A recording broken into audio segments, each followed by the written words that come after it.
An ancient stone tablet is discovered, and decoding its secrets could rock a core belief of Christianity. It seems to tell the story of a Messiah who is killed and rises from the dead after 3 days. Sound familiar? But this Messiah may not be Jesus. This is one of the secrets of Christianity being unearthed by investigative journalist Simcha Jacobovici. From deserts to tombs, from Rome to the Holy Land, Simcha tracks down the truth behind historical myths, long-held beliefs, and some of the greatest biblical stories ever told. This is a photograph of a unique and mysterious 2,000-year-old tablet or stone. This is the Church of the Holy Sepulchre, where Christians come to celebrate and commemorate the resurrection of Jesus 3 days after the crucifixion. This may shake up that. The stone emerged from the antiquities market, and incredibly, the ancient Hebrew text can still, for the most part, be easily read. The key line is this: I, Gabriel, command you, the Prince of Princes, in 3 days, live. Now, that may sound strange to the modern ear, but when I first heard about it, I almost fell off my chair. I mean, we're talking about a 3-day resurrection. If it's referring to Jesus, this bit of archaeology is the earliest archaeological artifact that refers to him. If it predates Jesus, then who is this Christ-like figure that we didn't know about before? Who is this Jesus before Jesus? To decode the stone, we have to figure out, when was it written? Where did it come from? And first, who is this Gabriel mentioned on the stone? In both the Hebrew and Christian Bibles, Gabriel is an angel whose main job is to announce the Messiah. In the Gospels, he's the angel who announces to the Virgin Mary that she will give birth to Jesus. On this stone, Gabriel is not speaking to a woman. Rather, he is talking to a prince of princes, code word in Jesus' time for a Messiah. So the inscription seems to speak of a Messiah who dies and is ordered by the angel Gabriel to rise again after 3 days. Until now, this has been associated only with Jesus. But renowned biblical scholar Israel Knoll, who brought the stone to light, believes that the stone predates Jesus.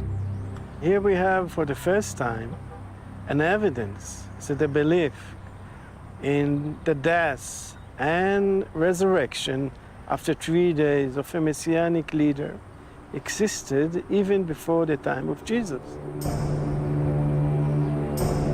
I can already hear some of the objections. What are you saying here, that Jesus was a copycat? And I must say, that's a totally unhistorical way of approaching the issue. If you think that Jesus was influenced by no one, and he knew exactly where he was going, and he landed like an alien from outer space, there's no point looking at any archaeology. But if you put Jesus in his historical context, first century Judea, he was, after all, a first century Jew, then you suddenly have to say, wait a minute, here's a man living in a country under Roman occupation. Clearly he's going to be influenced by people, and he's going to influence people. When it comes to this stone, now known as the Gabriel inscription, Knoll's theory is that Jesus was influenced by someone, since the stone predates Jesus. But does it? The answer depends on whether the inscription was written before the crucifixion. And to find out, Simcha comes to the ancient city of Jaffa in Israel to meet with Robert Deutsch. Deutsch is an epigrapher, a specialist in ancient inscriptions. He's also one of Israel's foremost licensed dealers in antiquities. So he should be able to explain how artifacts like the Gabriel stone are dated. It has here a poster of the inscription. Deutsch is using a full-size paper copy of the stone, prepared by the academics who studied it. The Gabriel inscription is a very important inscription. The text is important. The development of the shape of the letter dates the piece. What do you mean that you can date it from the shape of the letter? It develops like a car. The shape of a car, it was never the same before, and it will never be the same after that. So if you find a car, you can say what year it was. Exactly. This is typology, which is a very, very accurate tool. To illustrate the point, in the 1st century BC and early 1st century AD, the Hebrew letter Lamed, L in English, had a long neck and then lost it. During the same period, the Kuf, or K, lost its little cap. And the Mem, the letter M, initially square, became rounded, losing its squiggles in the process. Using these techniques, Deutsch agrees with Professor Knoll, dating the Gabriel inscription to a time just before Jesus' crucifixion, possibly before his birth. And it dates to the 1st century BC and the beginning of the 1st century AD. So, the inscription seems to predate Jesus, but not by much. To hone in on a more precise date, Simcha needs access to the inscription. But the problem is that the stone belongs to an Israeli collector, David Jesselson, who lives in Switzerland. Hi, Dr. Jesselson, it's Simcha. And he won't give Simcha access to the artifact. Do you think I can say anything or do anything to convince you to let us just take a little look? Simcha isn't surprised. He believes that David Jesselson is like many collectors who don't like investigative journalists around artifacts they've purchased from sometimes shady antiquities dealers. Well, okay, if you change your mind, I think you have my email and... Simcha is determined to see the stone, but since he can't get access to the real one, he's commissioning artist Dana Bendov to make him a replica using photographs published in scholarly journals.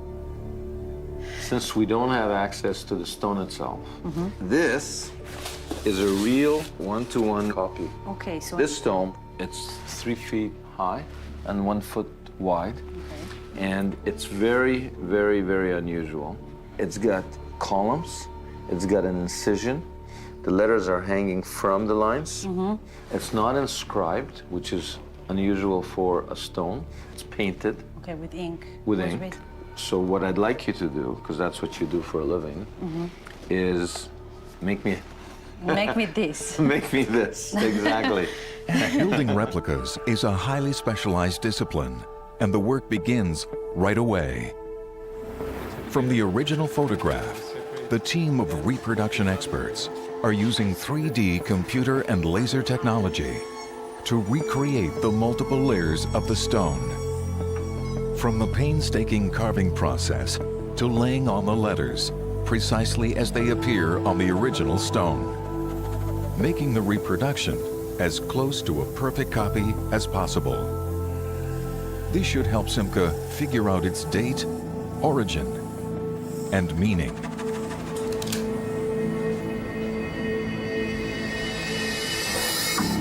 Though some have questioned Knoll's reading, no archaeologists have challenged him. Simcha now shows the reproduction to Professor Knoll, who has moved beyond deciphering the text to decoding its earth-shattering message. In 2007, an ancient stone came to the attention of scholars that has the potential of shaking Christianity to its foundations. Dubbed the Gabriel revelation, the text painted on the stone refers to a Messiah that lives, dies, and is resurrected after 3 days. The writing style, however, seems to suggest a time before Jesus. If the inscription is not referring to Jesus, who is it referring to? Who is this mysterious dying and resurrecting Messiah, and is he the original inspiration for Jesus and his followers? When the stone's existence was first made public, a few scholars, including Israel Knoll, were allowed to study it. Immediately, they recognized it as a genuine artifact. But since the stone is now out of circulation, Simcha has brought a replica he commissioned to show Knoll. Does it look like the original? Very much, very much. And look at this, look at the lines. Yeah, the lines, he did them very nice, yes. Where are the key words? I just want to make sure. Here is לשלושת ימים. In 3 days. Reading the Hebrew text, Professor Knoll begins to decode it. For Knoll, the key historical clue is a reference to 3 shepherds. I have sent my people, my 3 shepherds. 3 shepherds. Knoll thinks one of these shepherds, living around Jesus' birth, is the Messiah mentioned on the stone. Their story begins at the end of the 1st century BC with Herod the Great. Herod was appointed by the Roman Emperor Augustus to rule Judea and do Rome's bidding. He was a tyrant, hated by his subjects. Paranoid that a Christ-like figure would dethrone him, Herod is remembered in the Gospels as the ruler who killed innocent babies, fearing that one of them might be a Messiah. When Herod died in 4 BC, his death triggered a messianic fever. Rebellion broke out on 3 fronts across the country. This was the beginning. This is the place where the serious rebellion started, here, at this point where we sit here now. Was this a nationwide revolt? Yes, Israel was literally burning during this rebellion, yes. There were 3 centers for this rebellion, 3 messianic leaders. One, Judah in the Galilee, the second one, Atronges in Emmaus, and the third one, Simon from the Perea, from the area of Transjordan. Suddenly, our idea of the world that Jesus was born into seems very different from anything that we heard about in Christmas carols. I mean, this was no tranquil land with shepherds tending their flock and wise men following stars. This was a land riddled by political unrest and violence, rape, pillage, crucifixions, Jews against Romans. There was a revolution going on. And there were not 1, but 3 revolutionary leaders, or messianic shepherds. One of them seems to have inspired Jesus. But which one? Could it have been Atronges from Emmaus, which is just outside of Jerusalem? Despite more than a century of digging here in Jerusalem, not a single Gabriel-like stone, not one, has ever been found. I mean, ink, painted on stone, anything that resembles it. Now that's very significant because archaeologically speaking, if you have a tradition of memorializing people on stone, then you find more than one. So the fact that not a single one has been found in this area pretty much eliminates Atronges as the dying and resurrecting Messiah mentioned on the stone. Well, that eliminates him. The next candidate is Judah. He operated in the Galilee close to Jesus' hometown of Nazareth. And there is one archaeological site associated with him, a place called Gamla. Gamla was a center of revolt before and after Jesus. 37 years after the crucifixion, it was utterly destroyed by the Romans, never to be resettled. Simcha is here with archaeologist Danny Sion to see if there is any Gabriel-like stone dating to the pre-Jesus Judah revolt. Immediately inside the gate, they come across signs of the final destruction. Essentially, you guys were the first to come in here since the destruction some 2,000 years ago. That is correct. The general of the Roman armies came here leading 3 legions. 3 full legions is no less than 30,000 people. And then they brought up the siege machines and battering rams, and they used artillery barrage to bombard the city with ballista balls. Here's an example of one such ballista ball. This guy weighs about 5 kilos. These things are coming raining down on your head. Exactly, exactly. How many have you found of these? 2,000. 2,000? Yes. In addition to the ballistas, they used arrows. We found at Gamla 1,600 arrowheads, which is probably more than all the arrowhead finds in all of Europe put together. But Simcha is interested in earlier artifacts. Is there anything here related to the would-be Messiah called Judah of Galilee? As it turns out, in the period between Judah's revolt and the final destruction of Gamla in 67 AD, the people came back and rebuilt their city. Except for one area, which they left untouched. Simcha and Danny head there now, looking for signs of the messianic leader called Judah. So what exactly are we looking at here? Sometime round about the death of King Herod, this area was completely and totally abandoned. So let me get this straight. This was a living, breathing place. And then suddenly, you know, like a volcanic eruption, it comes to a grinding halt. That is correct. But the bigger enigma is why nobody came back afterwards, because life went on around this area. People living right around. Right around. Could it be that this place that we're standing is actually, in a sense, a monument to the revolt at the time of Judah? The timing is right with the death of Herod, and the reason that people lived around it but didn't enter it is because so many people died here. They didn't want to go into what, in essence, was a graveyard. That is certainly acceptable proposition. Simcha's convinced that Judah, the messianic leader who led the revolution, left such an impression on the people of Galilee that sections of their towns were left as permanent memorials. But no Gabriel-like inscriptions have been found in Gamla. So this leaves Simcha only one candidate for the Messiah before Jesus, Simon of Perea. Perea is located on the Jordanian side of the Dead Sea. It is here that the most famous writings ever found were unearthed. They are called the Dead Sea Scrolls and are housed in a special museum in Jerusalem. Discovered in 1948, the more than 2,000-year-old documents are the oldest biblical texts ever found. When scholars first studied the Gabriel inscription, they were struck by the fact that it looked like a Dead Sea Scroll on a stone. The similarities between the scrolls and the Gabriel inscription are impressive. Both are written in ink. On both, the text is written in 2 columns, and both have the Hebrew letters suspended from the upper guidelines. All this suggests that the stone, like the scrolls, originates from the shores of the Dead Sea. So in search of a Gabriel-like stone in the area of Perea, Simcha travels here to meet with archaeologist Konstantinos Politis, who's been digging in this area for 20 years. Well, this is our dig house for the last 20 years, so we've got all our goodies in here, too. I'm excited about seeing the goodies. Please, after you. Wow, talk about goodies. Oh my God. Well, I don't think museums have this much. Oh. well, all this is going to go into the museum, but for the moment, it's in our storage. Pottery, mosaics, human bodies in the background. Are you serious? Yeah, there's about 50 bodies back there. 50?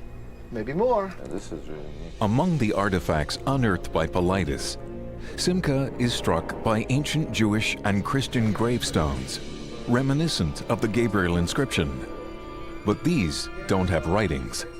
However, Politis has a lot more artifacts in his overflowing archaeological workplace. Well, there's a number of tombstones here. We're running out of space, so we just put them in this bathroom. But like these, for instance. So what is that? It's a marker above the burial. Simcha now understands that Gabriel-like stones can be grave markers. But everything Politis has shown him is inscribed, not painted, and written in Greek. The Gabriel inscription is written in Hebrew. Well, let's see what we've got under here. We've been here for a while, but yeah. Look at that, my goodness. I have dust bunnies under my bed. We can pull out some of them. Let's see. Rough on the back. Yeah, it's a bit. Here you go.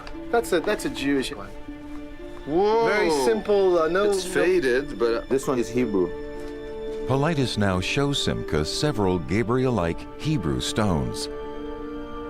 It's a tradition of writing in paint directly on a stone without engraving, and it seems to be more common amongst the Jewish ones.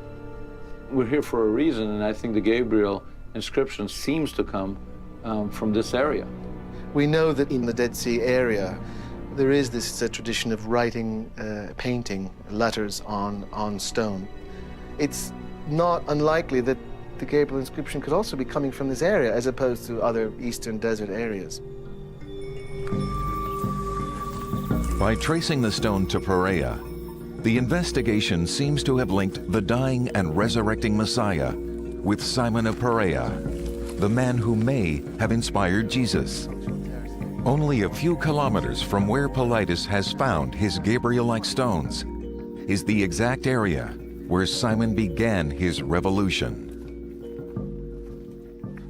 We're in an area called, in the land called Perea, which means in Greek, beyond the river, the Jordan River. How does this relate to Simon of Perea?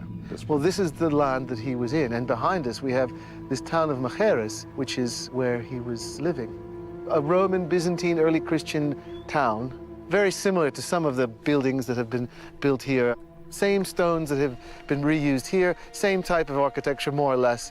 So basically, when we talk about Simon of Perea, he might have lived in this village, and he might have lived in a house that looked not much different than this. Oh yes, very much so. When Simon started his campaign, he seized this area first. It's a natural strategic point. So if you start a revolution, this is a good place to start it.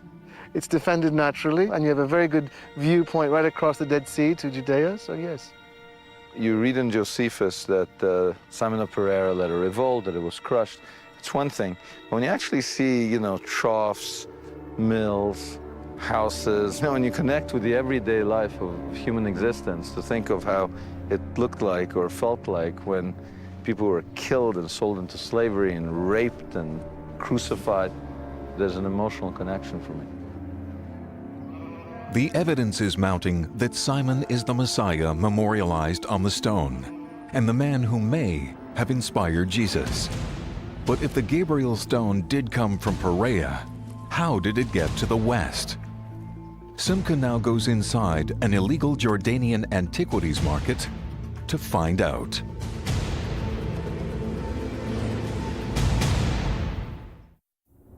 In 2007, Professor Israel Knoll drew the attention of scholars from around the world to a remarkable inscription painted on stone that refers to a Messiah that dies and is resurrected. The writing style seems to suggest a time before Jesus. The stone also talks about 3 shepherds, possibly 3 revolutionary leaders that instigate a revolution around the time of Jesus' birth. The archaeological trail has led us to one of them, Simon of Perea, modern-day Jordan. He was a would-be Messiah that died around 37 years before Jesus' crucifixion. But before we conclude that it is Simon and that he is indeed the model for Jesus, we have to make sure that we understand how a stone that originated in Perea, Jordan, made its way into the modern Western antiquities market. If he can trace the Gabriel inscription back to the antiquities market in Perea, Simcha will be closer to linking the Messiah celebrated on the stone to the revolutionary leader called Simon of Perea.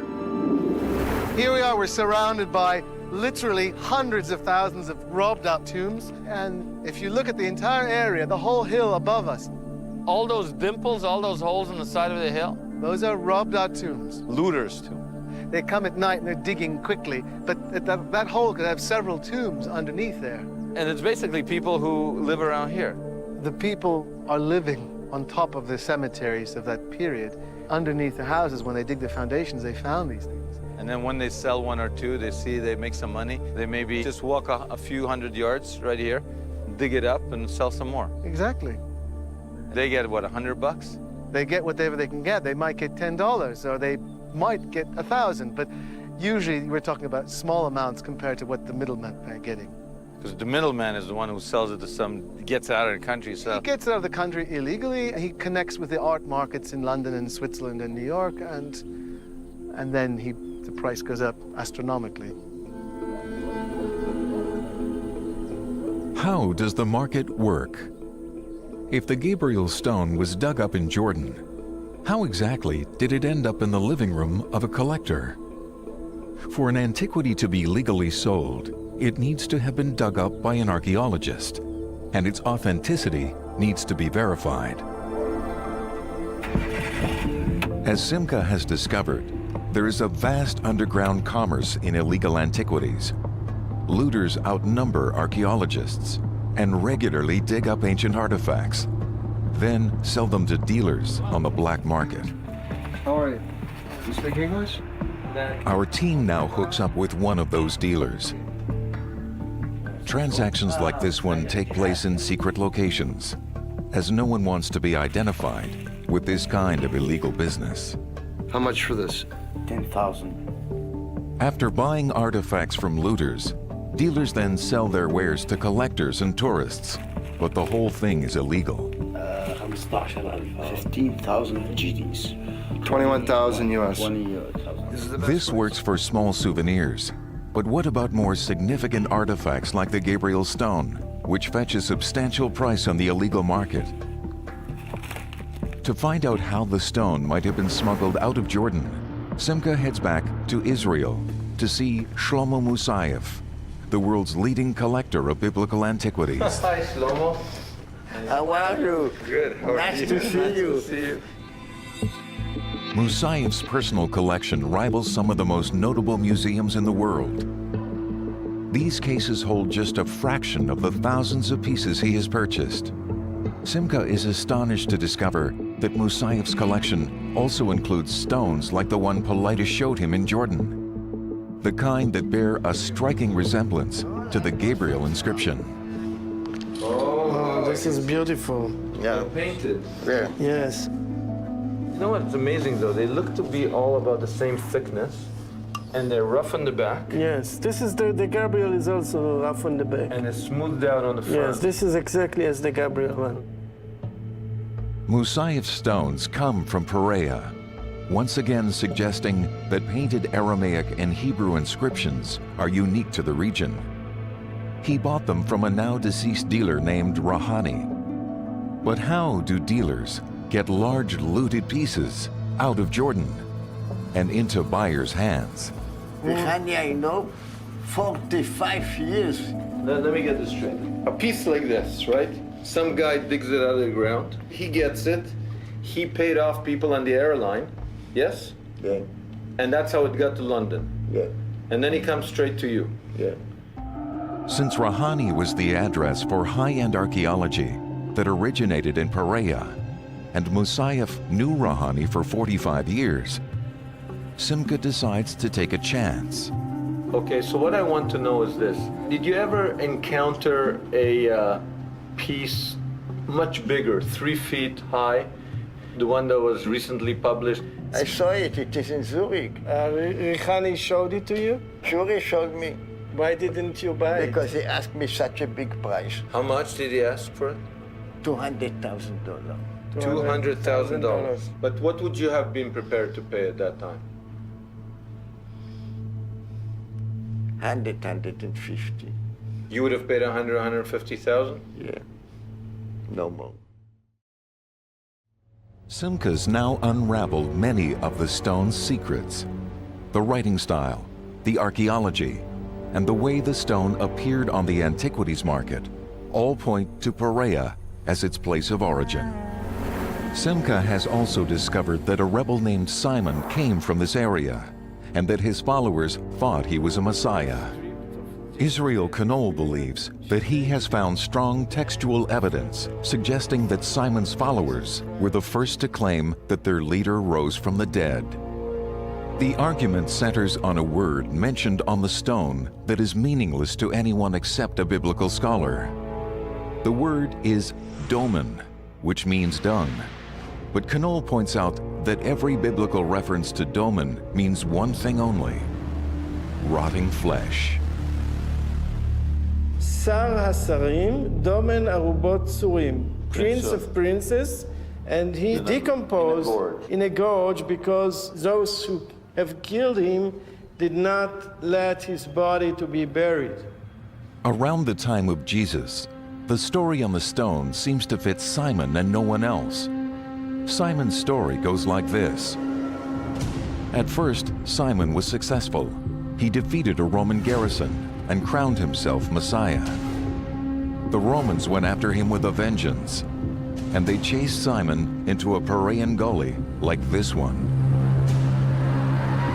After a bloody battle, they decapitated him. To further demoralize his followers, they didn't allow them to bury his body.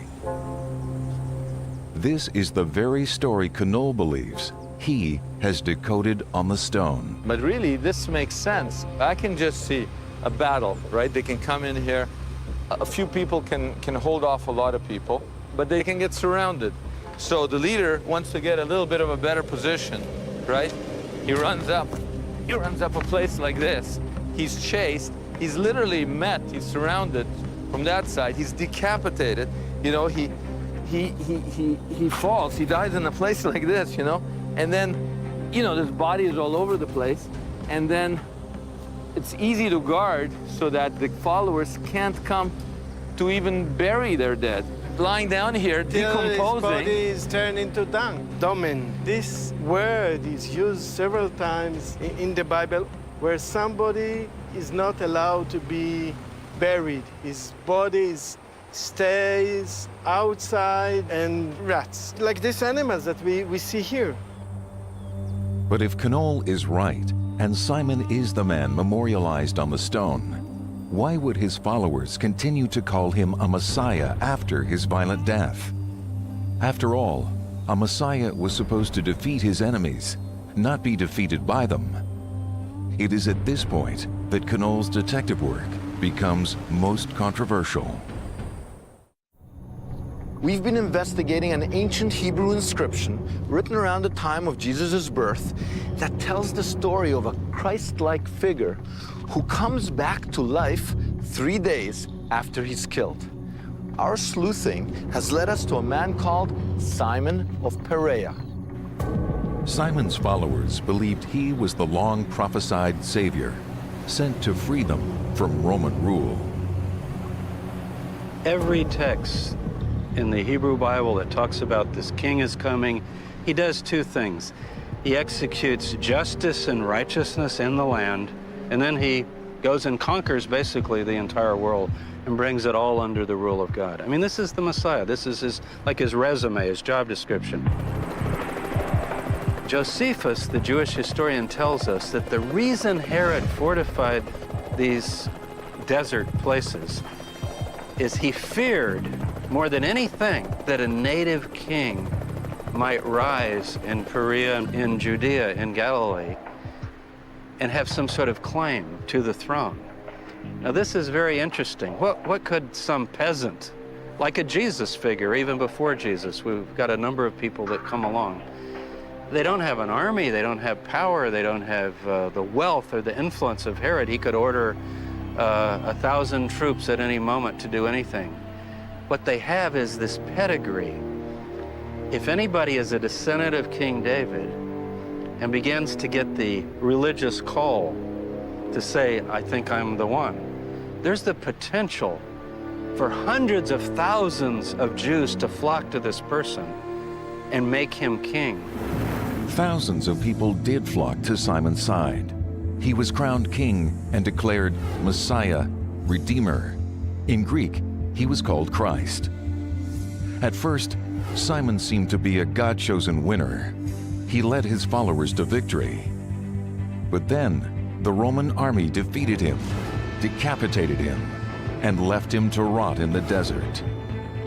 At that point, according to Knoll, Simon's followers did something revolutionary. Even after death, they continued to call him Christ.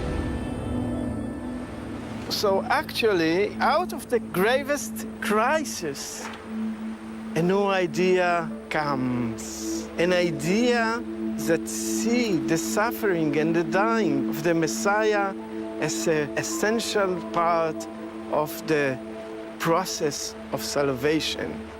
It changed history.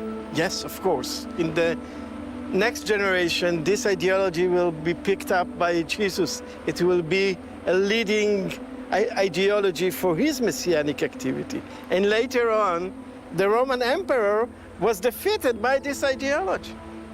So it seems that Simon's followers turned this defeat into victory. The death of their Messiah, they said, did not disqualify him. In fact, his suffering proved that he was the Christ. According to Knoll, This theological spin was made possible by arguing that all along, Scripture predicted not one, but two Messiahs. A winner from the line of David and a suffering servant from the line of Joseph.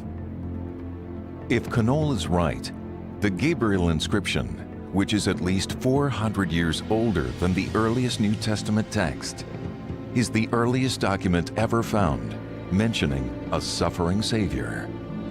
Now we have the perfect, The smoking gun. the smoking gun. The Messiah, son of David, and the Messiah, son of Joseph, are appearing in the same line in this document. Two Messiahs. Two Messiahs, the triumphal Messiah and the suffering Messiah, are both here. And it's the earliest reference? This is the earliest reference to a Messiah, son of Joseph, the suffering, dying, and rising Messiah. Pretty revolutionary. We've got a text now that shows us this notion of a suffering Messiah who's raised from the dead is already being developed within Judaism. So it's not something Jesus came up with. It's not something the disciples came up with. It's something that is beginning to develop out of the hard experience of the Jewish people, which is everyone we put our hope in is killed.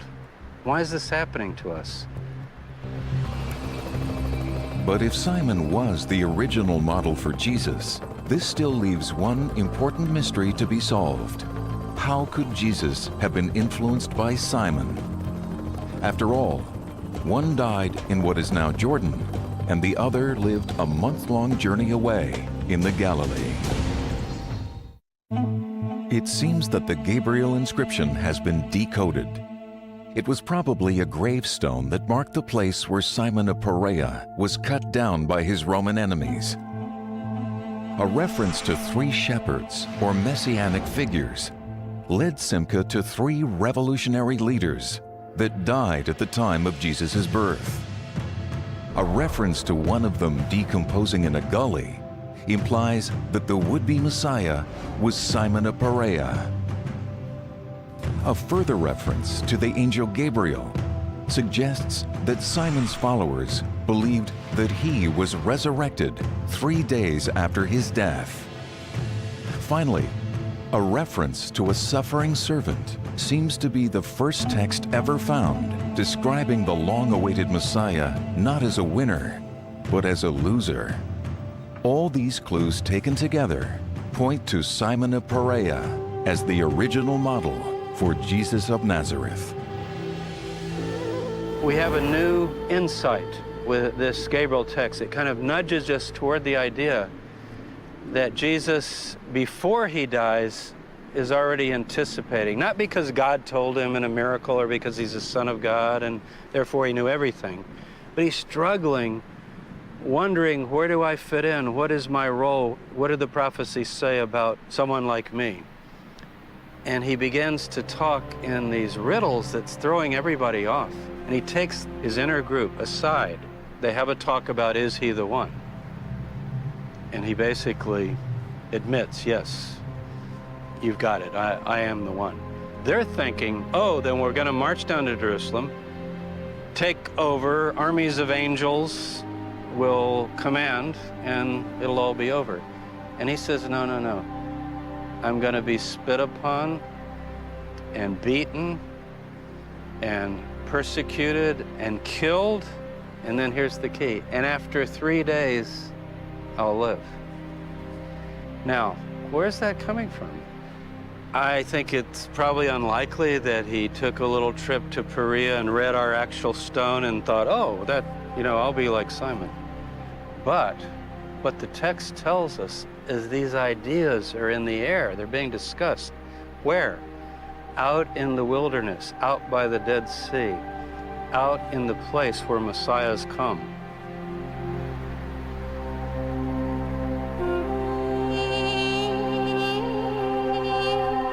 But how would Jesus, who lived in northern Israel, have been influenced by Simon, who lived in Perea, modern-day Jordan? I mean, the two are 130 miles apart, a month-long journey in Jesus' time. Well, it turns out that in precisely the same location where Simon lived and died, Jesus' cousin, John the Baptist, lived and was beheaded. In order to fill in the last piece of the puzzle, Simcha travels with Israel Knoll to Machaerus and Perea, where John the Baptist was imprisoned by Herod the Great's son, Herod Antipas. Like Simon and Jesus, John the Baptist was preaching a religious revival that set him on a collision course with the Roman authorities. And it is here, in this stronghold, that John the Baptist lost his life. If we are asking ourselves, how is it possible that Jesus got this ideology? Who was the link? How was the connection made? Between Simon of Perea? Between Simon of Perea and Jesus. Because when Simon was killed, Jesus was probably 1 year old, 2 years old. He couldn't talk to him, of course. So the ideal solution would be either John the Baptist himself or other people around him. John the Baptist had a large following. Many thought that John was the long-awaited Messiah. But John seems to have deferred to Jesus.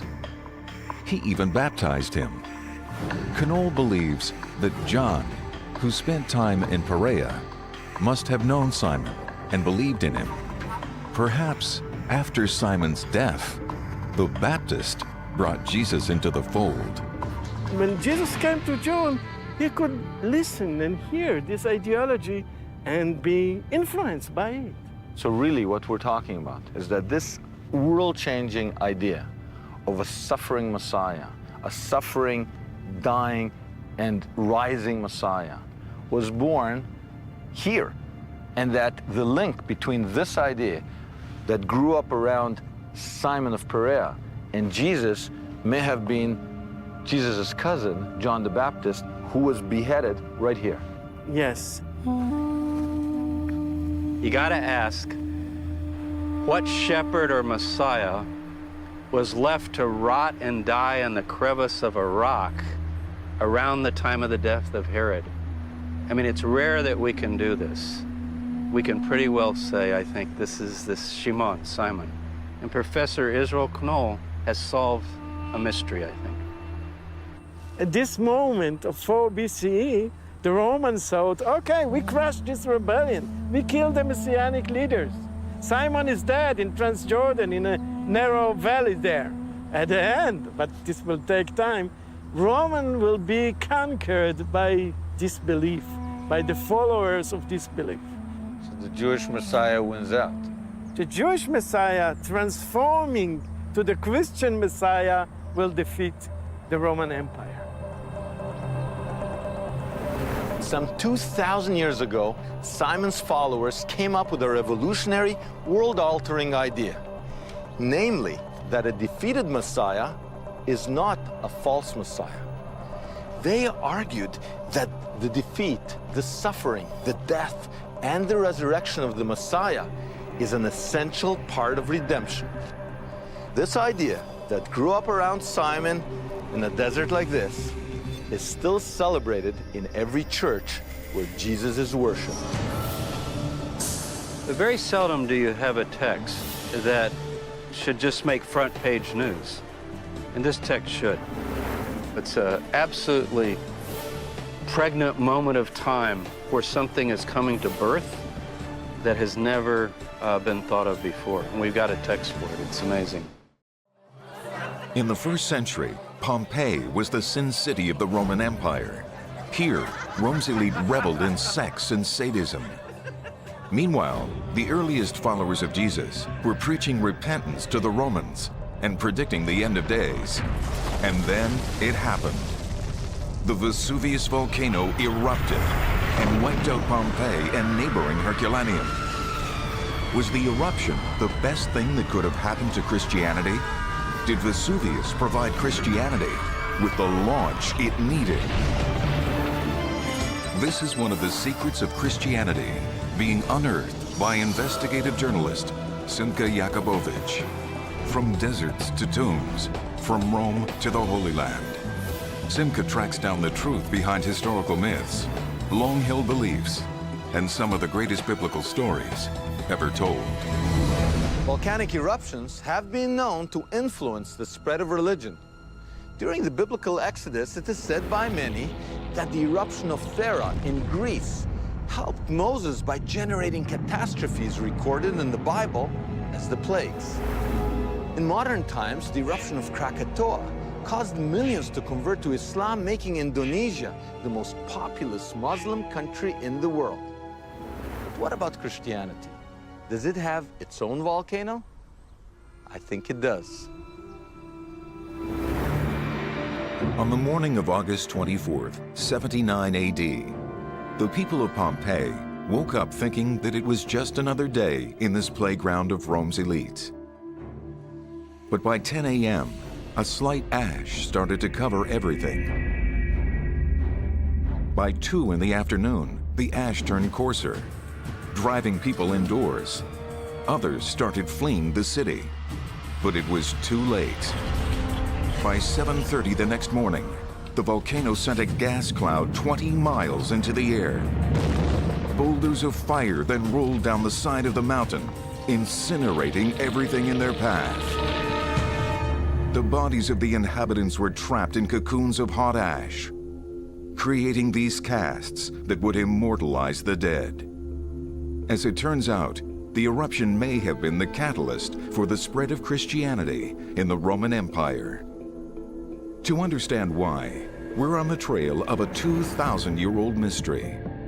The investigation begins in the city of Herculaneum, also buried by the eruption.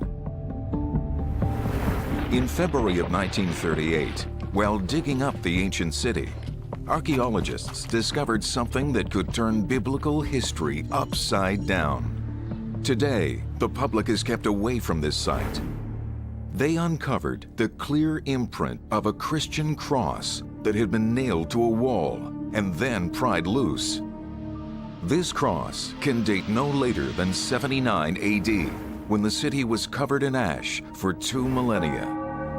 The problem is that scholars believe that the cross, as a Christian symbol, did not come into use until 300 years after Vesuvius.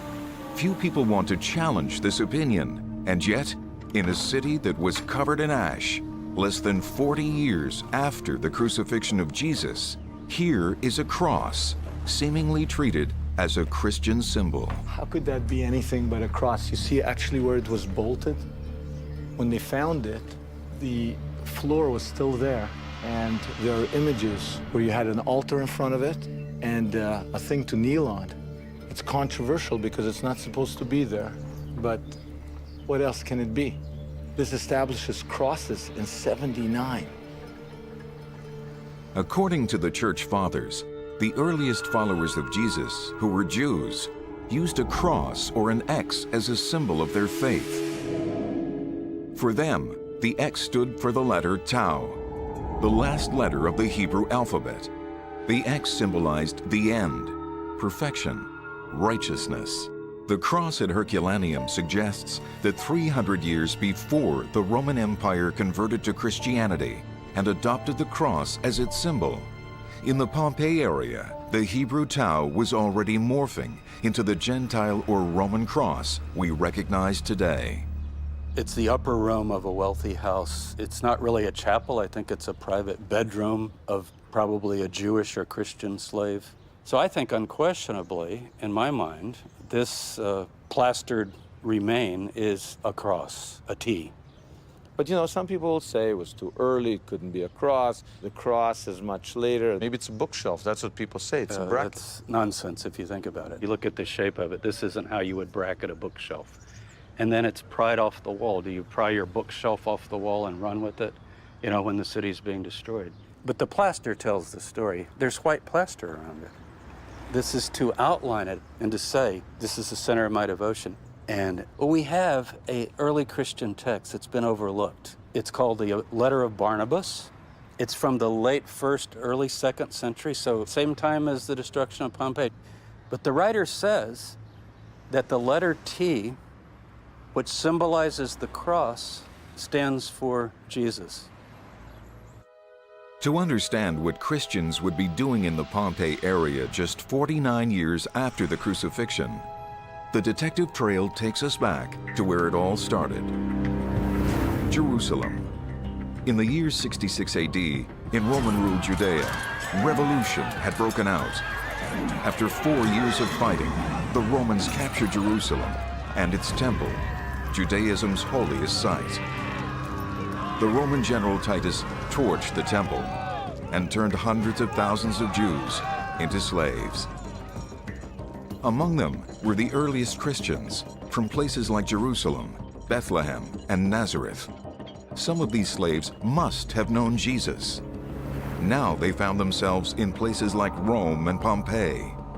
They were disgusted by what they saw, a culture where power and violence were the currency of the day, and sex was a religion. It's almost impossible to know just what to make out of all the sex in Pompeii. The way that just a great phallus can stick out of a wall in a street as you walk past. If I'm a Christian or a Jew brought in as a slave to Pompeii, I'm walking down streets where there's phalluses, what would I have thought being thrown into the world that was Pompeii? I think what worries them is how they have to live. Do they have to live as slaves offering sexual services? That's where the real moral crunch will come. That's the grim law of war, that if you're defeated, you are enslaved, you're led off in captivity, and you have to do precisely the things, the giving pleasure to others, that is always unpleasant for you yourself.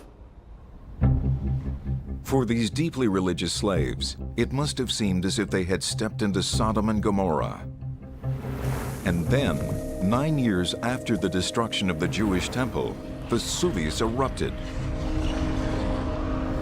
Ironically, Titus, the very general who had destroyed the temple, was the newly installed emperor of Rome. It certainly is very clear in the early Christian narrative that the destruction of Pompeii is a consequence of the destruction of the temple in Jerusalem. What's far more interesting is to see that idea take shape in the Roman consciousness, and particularly in Emperor Titus's increasing paranoia. We're talking about someone who feared fire greatly, and for good reason, given what happened in Vesuvius. He's also facing an epidemic where people are febrile all throughout Rome, and that increasing fire within made Titus take cold baths and actually bury himself in snow. It was as if he was trying to fight back the force of fire itself, because he felt as though there was something he had not fully extinguished in the Temple of Jerusalem, as though this last ember of spirit had survived, and the wrath of the God of Israel was coming for him. I believe that the eruption of Mount Vesuvius in the year 79 drove thousands of Romans to join Judaism and its newly created sister religion, Christianity, especially Christianity. So I believe that while Paul gets all the credit, it's really Vesuvius that launched Christianity into a world religion. To test my thesis, I've set up a roadmap. I have to find evidence right here that there were Jews in Pompeii prior to the eruption. Why Jews? Let's remember, at the beginning of the movement, they were all Jews, including Jesus and all his disciples. And secondly, I have to find evidence that these newly minted Christians, so to speak, warned their pagan Roman masters of the impending disaster. Why did they have to warn before? Well, because otherwise, the Romans wouldn't have seen the eruption of Vesuvius as divine punishment. So let's test the theory and follow the trail of evidence. We begin with the New Testament. The book of Acts describes the missionary journeys of the Apostle Paul. There, it states that he made a point of preaching in busy harbor towns where new ideas would quickly spread. He actually describes coming here to Pozzuoli, the harbor of Pompeii. Scholars believe this journey happened around 60 AD, 6 years prior to the Jewish revolt against Rome, and 19 years before the eruption of Vesuvius. During the beginning of the 1st century, all the traffic that came from all over the Mediterranean came here through Pozzuoli. So in the book of Acts, when Paul lands... He's landing right here. Yeah. I mean, it's no accident that he's landing here when he's going to Rome. Right. This is the way people would have traveled. The coast between the Bay of Naples and Rome was too treacherous, and so people would sail here into Pozzuoli and then travel across land to get to Rome. It says that when Paul landed right over here, he was met by brothers. That means fellow Jews who are followers of Jesus, who had converted to this movement. Definitely Jews coming from the Holy Lands to Italy on their way to Rome would be passing through. That's amazing because that's Christians. Right, the religion is already spreading pretty quickly. Before Paul even gets here. Yeah, this is probably the Ellis Island of the ancient world. Seeking their fortunes in the capital of the empire, Jews like Paul were heading to Rome in droves. When Paul landed here in the year 60, he was put under house arrest for causing a disturbance. 2 years later, he was released. And 2 years after that, he was beheaded. Paul was probably swept up in the mass persecutions of Christians that followed the Great Fire of Rome in 64 AD. The archaeological evidence of the fire is here. The Circus Maximus, a massive racetrack that could seat over 250,000 spectators. One night in the year 64, the stables caught fire and the city of Rome burned. The response to the fire tells us there were already a lot of Christians in Rome prior to the Vesuvius eruption. So this is a fire that destroyed 3/4 of the city. This is where Nero, according to legend, was fiddling while Rome was burning. Yes. What does Nero do afterwards? Well, he blames the Christians for the fire. Now, the thing is, for Nero to blame the Christians in 64, there's got to be enough of them to make that accusation credible, right? That's what's amazing. I mean, here we are only in 64. In 64. 30 years after the crucifixion. And here we have him being able to say, this is a group that's substantial enough, you all know who they are, and you all know that they're troublemakers, they're doing illegal things, and they're the ones who are responsible for this. These early Christians, like Paul, who were blamed for the fire of Rome, were beheaded, fed to lions, and crucified for pagan Roman entertainment. 2 years after the persecution of the Christians of Rome, the Jews of Judea rose in revolution. 4 years after that, they were defeated. In the year 70 AD, tens of thousands of Jewish slaves were brought to the Italian peninsula. Many of them were early Christians. New evidence suggests that with the help of a volcano, they were about to take over the Roman Empire. Most historians say that the Apostle Paul launched Christianity in the Roman Empire. But think about it. How could one man convert the most powerful empire the world had ever seen? No matter how effective Paul was at spreading the message of the Gospels, think how much more effective an act of God would be. I think that the eruption of the volcano Vesuvius in 79 AD gave Christianity a huge push. A push that history has forgotten. And the Romans would have perceived that volcanic eruption as an act of an angry God. To be precise, the God of Israel. Payback for Rome's destruction of the temple in Jerusalem just 9 years earlier. At that time, the Romans torched the Temple of Jerusalem and took tens of thousands of Jews to Rome as slaves. Many of these Jews were early Christians. To commemorate the victory over the God of Israel, the Romans built a number of monuments, including the Colosseum. They used Jewish and Christian slaves, financing the project with monies plundered from the temple. In the year 70, the Colosseum literally went up as the Jerusalem temple came down. And only 100 yards from the Colosseum stands the Arch of Titus.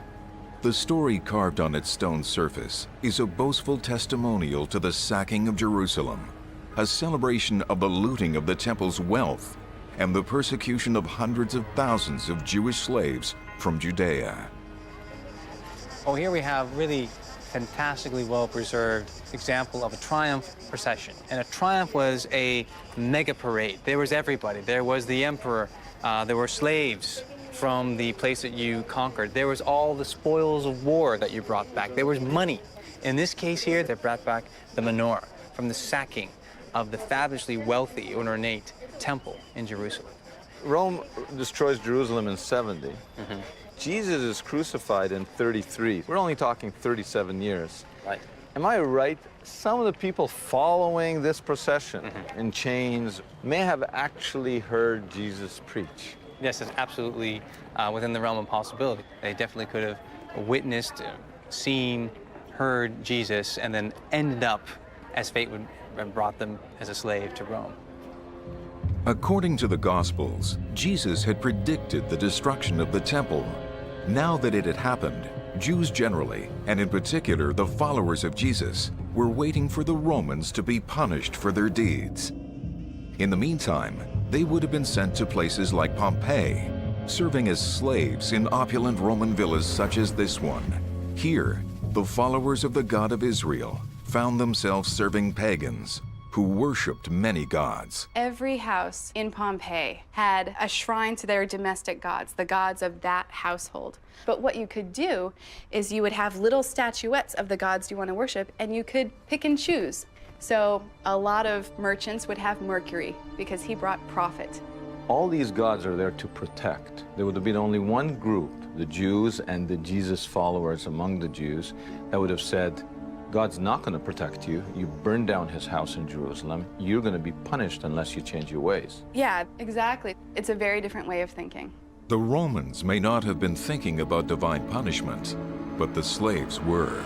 There's very clear evidence in the Acts and in other documents that Christianity was a religion that had a major appeal in the slave community. But it would be hard to get at archaeologically. In antiquity, there's a hierarchy of ways of writing.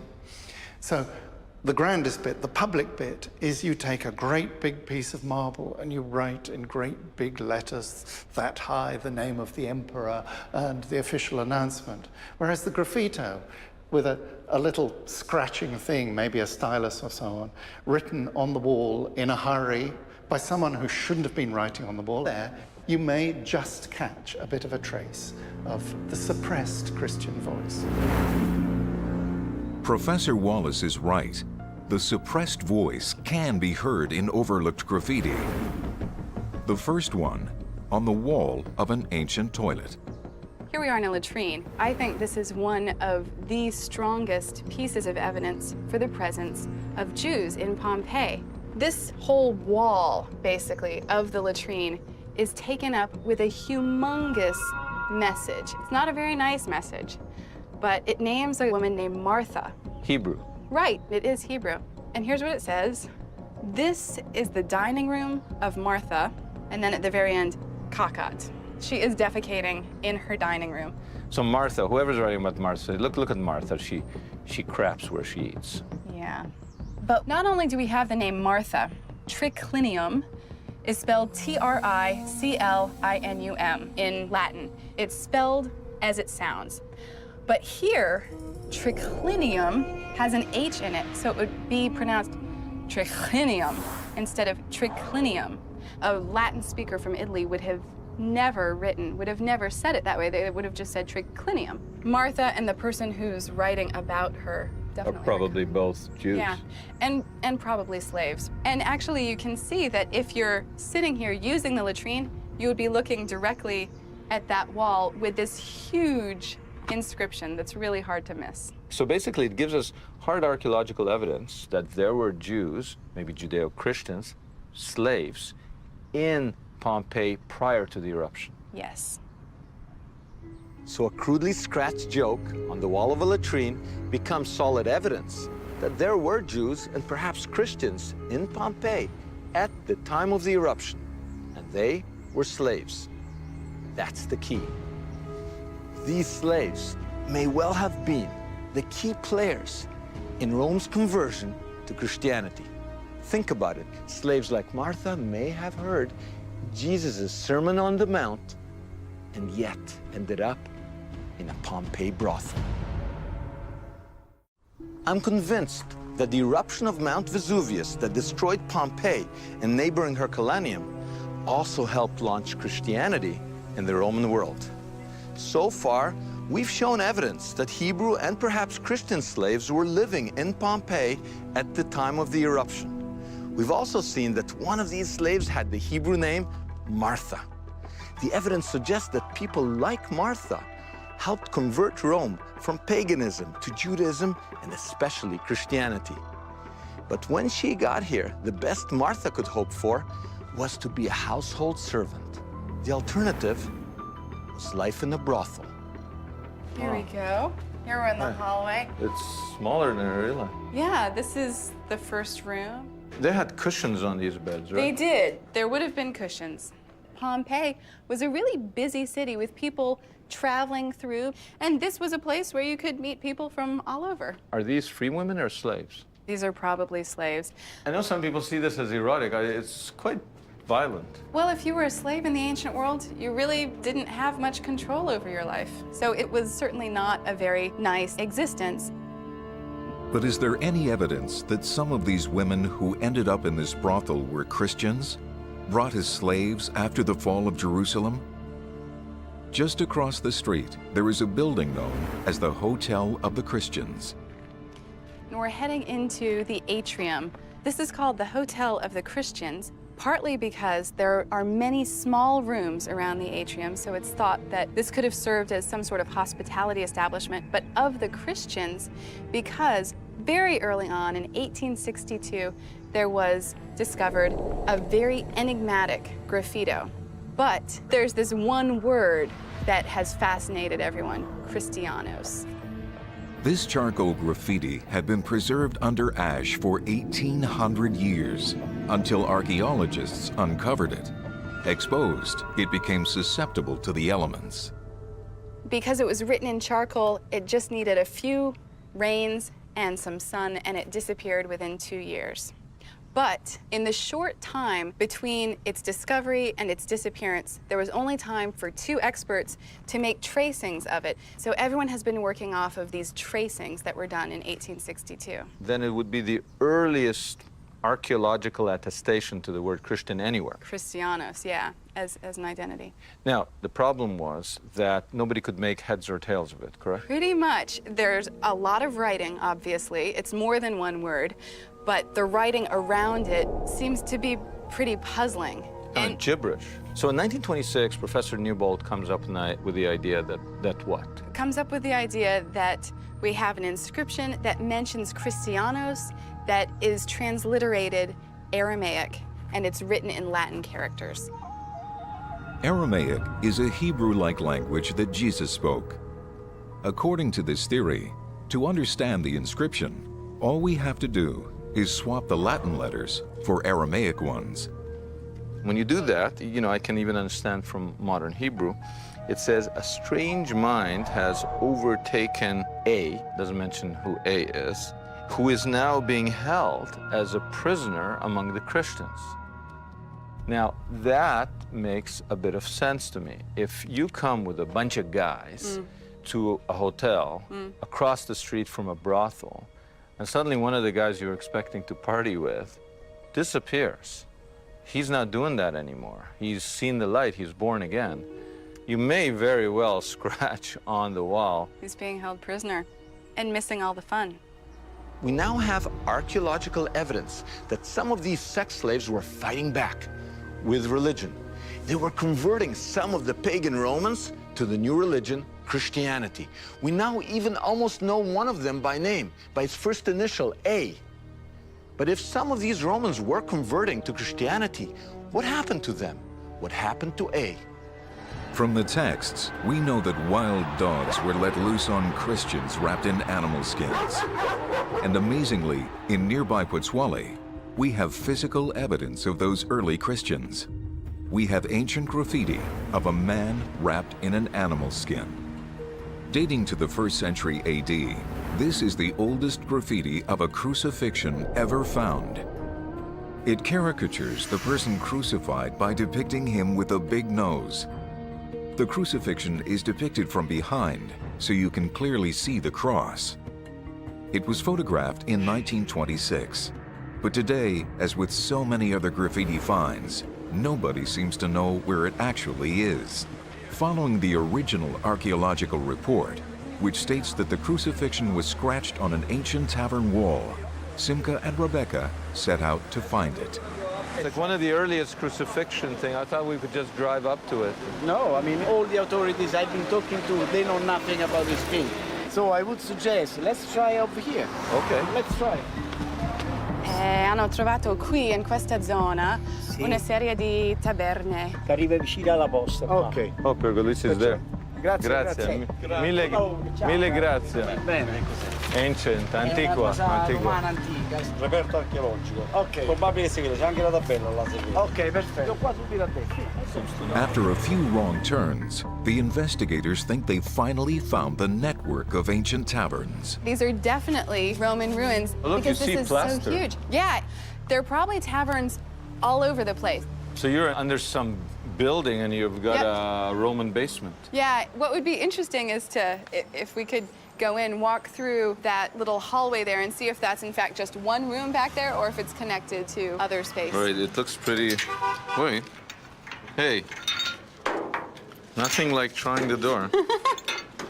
I think we're getting in. Here, follow me.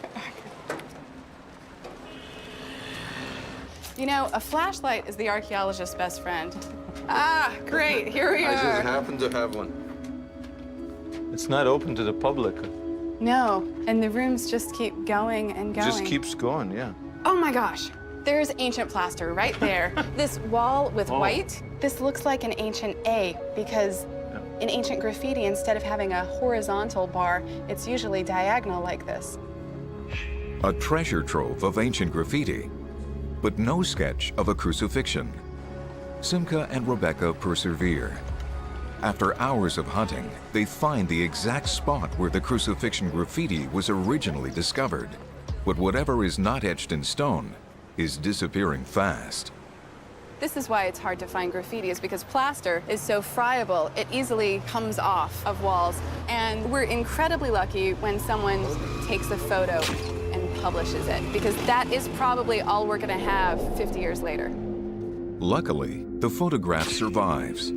Evidence that prior to the eruption of Vesuvius, hundreds, perhaps thousands of Romans, people like A, paid with their lives for their Christian faith. And yet, pagan Rome was not succeeding in wiping out the new religion. In fact, there's archaeological evidence that worshippers of the God of Israel were warning their Roman masters that they were marked for utter destruction. When it comes to ancient artifacts, people like big things, villas, pillars, temples. They ignore little things, like graffiti. But as we've seen, graffiti can tell you a lot. In Pompeii, graffiti tells us that there were Jews and Christians right here before the eruption. Not only that, graffiti shows us that some of these Christians were converting their Roman masters to their newfound religion. In fact, these new converts were paying a heavy price for what they now believed. We saw the earliest image of a crucifixion found anywhere. And we have archaeological evidence that the Jews and Christians of Pompeii were warning their Roman masters, were warning their pagan neighbors that they would soon suffer the wrath of the God of Israel. In 1921, a photograph was published of graffiti scratched on wall plaster. Attached to the published photograph were directions to a specific Pompeii address, House 14. Should be here. You see how the plaster's gone. Yeah. But luckily, we have a really good photo. We have two words, one in Greek, one seemingly in Latin, and then two stars. What do you make of this? Well, start with the middle word. So that's an attempt in Latin letters to represent the word karam, which is one of the most chilling words in the Hebrew language. That's the word used in the Bible when God utterly blots out a place. Sodom and Gomorrah were made karam. And then you've got the poinium, which is not a Latin word, but it's a Latinized word. I think it has to be from the Greek poine, which means to smite. So smite, utterly destroy, and then the two stars. They're five-pointed, they're the Solomon stars. We see them on magic bowls. What it shows us is that people in this culture, particularly Jews and Christians, were warning their friends and neighbors and saying, just wait. You think you're in the lap of luxury, you think everything's fine, everything's peaceful. Just wait, because God has something to say. In an effort to identify the context in which the harem graffiti was found, Simcha and Professor Tabor go to an on-site storage facility. This is the office. Come. They want to identify the house where the graffiti was found. Suddenly, to their surprise, a worker brings out the original harem inscription. Grazie. The plaster was taken off a wall some 50 years ago, and until now, everyone's only had the photograph. Finally, here is the original. They said it doesn't exist anymore. Never thought I would see it. So here's harem, it couldn't be any clearer. And there's Ponium, it's so clear. And there are the two Solomonic stars. What's the significance of finding it in Pompeii? I knew it was in a house, but whose house? And what else do we know about this person? And that's the most important thing with archaeology, is to interpret the graffiti, but also where was it found? Context. Yeah, the context, so that it tells more of a story than just the words. Just then, Francesco, one of the workers who was around during the discovery of this graffiti, comes out. If you can explain where this was found. Se ci può spiegare dove è stato trovato? È stato trovato nella casa del Pago Procolo, che si trova lungo la via dell'Abbondanza. This is not what had been published. House 14 is wrong. The house of Paco Procolo was found with a painting of the owner and his wife on the wall. Simcha can see that Francesco sent him to the right place. It's clear where the plaster came from, right in the doorway. It seems that the Stars of Solomon are a kind of amulet designed to protect the family from the harem or destruction that they felt was coming. People put all their pagan stuff right in the doorways to kind of protect the house.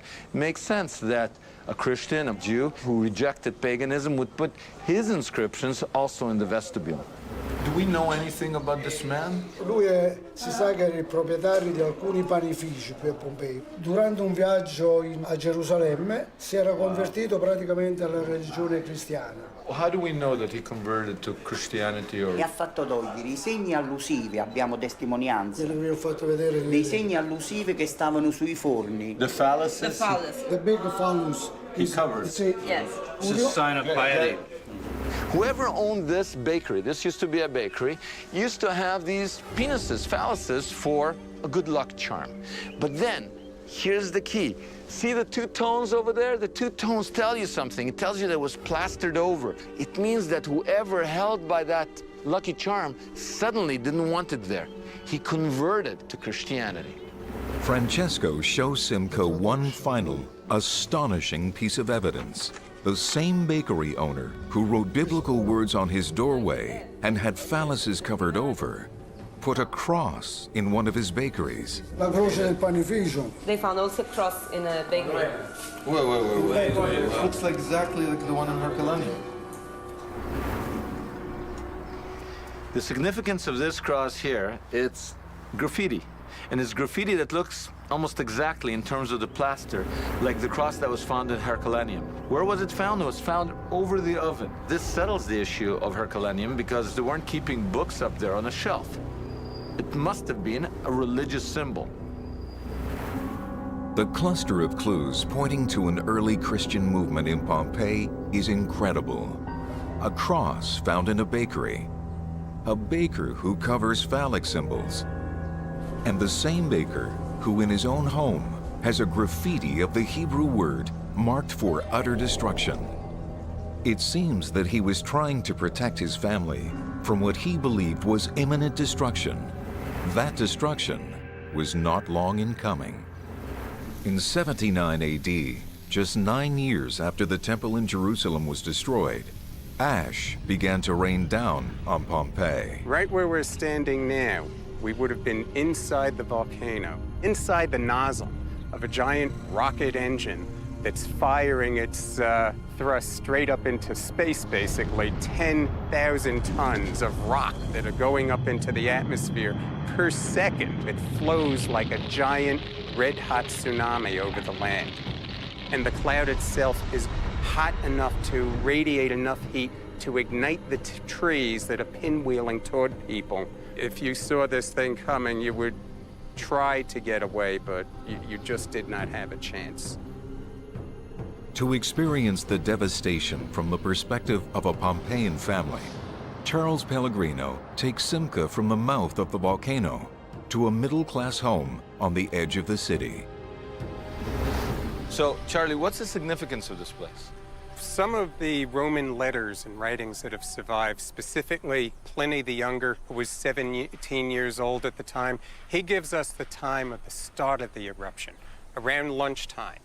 And what we're seeing here is the relatively gentle eruption. You have people who are able to climb up on top of the pumice, hoping that whatever is going on, it is going to slow down, it's going to stop. It's almost like people at a flood. You keep trying to go higher, Right. and then you hope it stops, and then you're going to drain. Right, and right on top of this very sequence higher up, we find the people themselves. Okay, now let's follow in the footsteps of the family. Okay. Take us straight up. Perhaps the people are able to make some kind of rudimentary shelter, which is suggested by the wood that we see here. Herculaneum dies between 12 and 1 a.m. The first surge cloud goes right through Herculaneum, hotter than steel emerging white hot from a furnace. And within about a 3-second period, every person, every animal, every plant, the termites and even the bacteria are instantly carbonized. Over here in Pompeii, life still goes on for a while. But at about 7:30 a.m., the fourth surge cloud. This is right here. Right here, literally megatons of it, and it surges across the ground like a tsunami made out of ash. And here the people would have died in a time frame within 2 seconds, possibly less than 1 second. These are the people who were able to climb up on top of it. Here you can even see one figure that's putting an arm over another figure. There are skeletons inside every one of these casts. Now this is very, very sad because it looks like somebody's sheltering maybe a child and a parent. Well, what we have here, we won't know until we x-ray this one. Oh my God. But it could be bloating or it could be a man trying to shelter from the ash, getting into the mouth of someone who is pregnant. The minute you said that, I suddenly realized we're looking at a pregnant woman and her husband is trying to shelter her. Yeah, and it speaks for us all, you know, that in a moment like this, you have this moment of mutual human tenderness that might be a different civilization, but these people are us. A few weeks after the eruption that may have killed as many as 20,000 people, an overwhelming number by ancient standards, Pompeii was a cold corpse of a city. People had died where they were. Thousands of bodies lay in their homes and out in the streets. The whole city was buried in small pumice stones and ash, up to the top floors. But there is evidence that after the eruption, Romans from other towns tunneled down to floor level, crawling on their hands and knees, coming face to face with the destruction. The tunnelers recorded their interpretation of the events as the wrath of God. Post fata novissima, after the most recent fata, the sun strengthens these pleasing to God people against the cold people. Almost like a biblical reference, that this is punishment, divine wrath. There are those people, and this is a very biblical terminology, who are pleasing to God, and there are those people, the pagans, who are not pleasing to God, and they're dead, they're frozen. You can literally see the wrath of God. Strikingly, the eruption of Vesuvius parallels a much earlier story that Jews and Christians knew all too well: Sodom and Gomorrah. Sister cities whose inhabitants were notorious for their sexual deviations. The book of Genesis records that as punishment for their sins, Sodom and Gomorrah were destroyed by fire and brimstone. Incredibly, there's a graffiti that directly links Pompeii to Sodom and Gomorrah. Today been made into a kind of modern guardhouse. But in the first century, this was somebody's home, and maybe the day of the eruption, or even the day before the volcanic eruption, somebody hastily scrawled on the wall in charcoal the chilling words, Sodom and Gomorrah. I mean, somebody literally is writing this while the ash is falling down. Possibly, yeah. It's not there anymore. It was on one of these walls that's now modern plaster. Wow. And it's been taken off to some museum. What do you make of this charcoal inscription showing up here? This has to be a Jew or a Christian who's thinking, why is the volcano erupting? Because this is Sodom and Gomorrah, and God is punishing this place. It's amazing. Aren't we imposing our view how they would have interpreted it? What do we have that says, you know what, now we know that Christians and Romans interpreted the eruption of the Vesuvius as the divine wrath of God? In the last book of the New Testament, the book of Revelation, if you read that, it has to be a description of the destruction of Pompeii. Now, wait a minute, you tell me that Pompeii is mentioned in the New Testament, not by name. What the text says is Babylon is going to fall. Babylon means Rome. So it's everything from the city of Rome, the culture of Rome. But the date of that text is from the time of the Emperor Titus, and it's around the year 79 this text is written. And it talks about the city will be destroyed in 1 hour. The smoke of its burning will be seen in the harbor, and mentions fornication and immorality. Allegorically, this is Sodom and Gomorrah. what you're suggesting is that hiding in plain sight in the New Testament itself, the interpretation was that this is divine retribution. They saw the burning of Pompeii as the beginning of the end. As Rome is headed down, how do we know? Because God burned it in a single day, like Sodom and Gomorrah. And that's what happened, right where we're standing. I can just imagine a slave from the Holy Land cringing in a corner. There's nowhere to run, and ash is raining down. He or she, someone like Martha, would have seen the glory of the temple in Jerusalem and its destruction. Then in Pompeii, as a slave, they would have witnessed and maybe even experienced violence and orgies. Now, as Vesuvian ash was coming down, I can imagine Martha dipping into it and writing the epitaph of Pompeii, Sodom and Gomorrah. Less than 2 years after the eruption, the Emperor Titus died. A few Romans converted to Judaism, but a more sizable group converted to the new, more accessible Jewish sect already being called Christianity. It was this group that laid the foundation for the whole empire to become Christian less than 250 years after the eruption. And for Christianity to become, to this day, the most populous religion in the world. And all this was accomplished with a little help from a volcano called Vesuvius. It was the archaeological find of a lifetime, the tomb of Caiaphas, the high priest of the Jewish people, who the Gospels state sent Jesus to the Romans to be crucified. 2 nails were found in the tomb. Could they be the nails that crucified Jesus? This is one of the secrets of Christianity being unearthed by investigative journalist Simcha Jacobovici.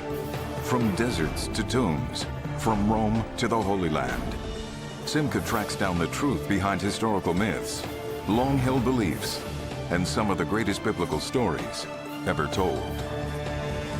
In 1990, here in Jerusalem, just a few meters down this hill, workers building a park, now called the Peace Park, made the most amazing archaeological discovery.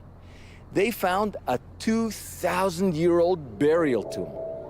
But it wasn't just the burial tomb of anybody.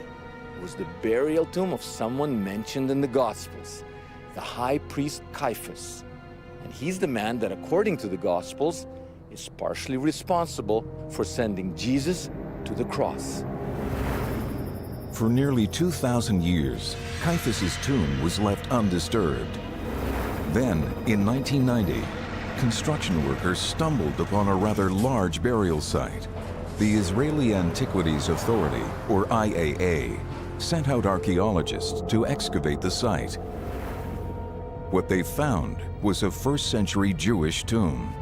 Inside, there were 4 kohims, or burial niches, and inside these, there were 12 ossuaries, or bone boxes.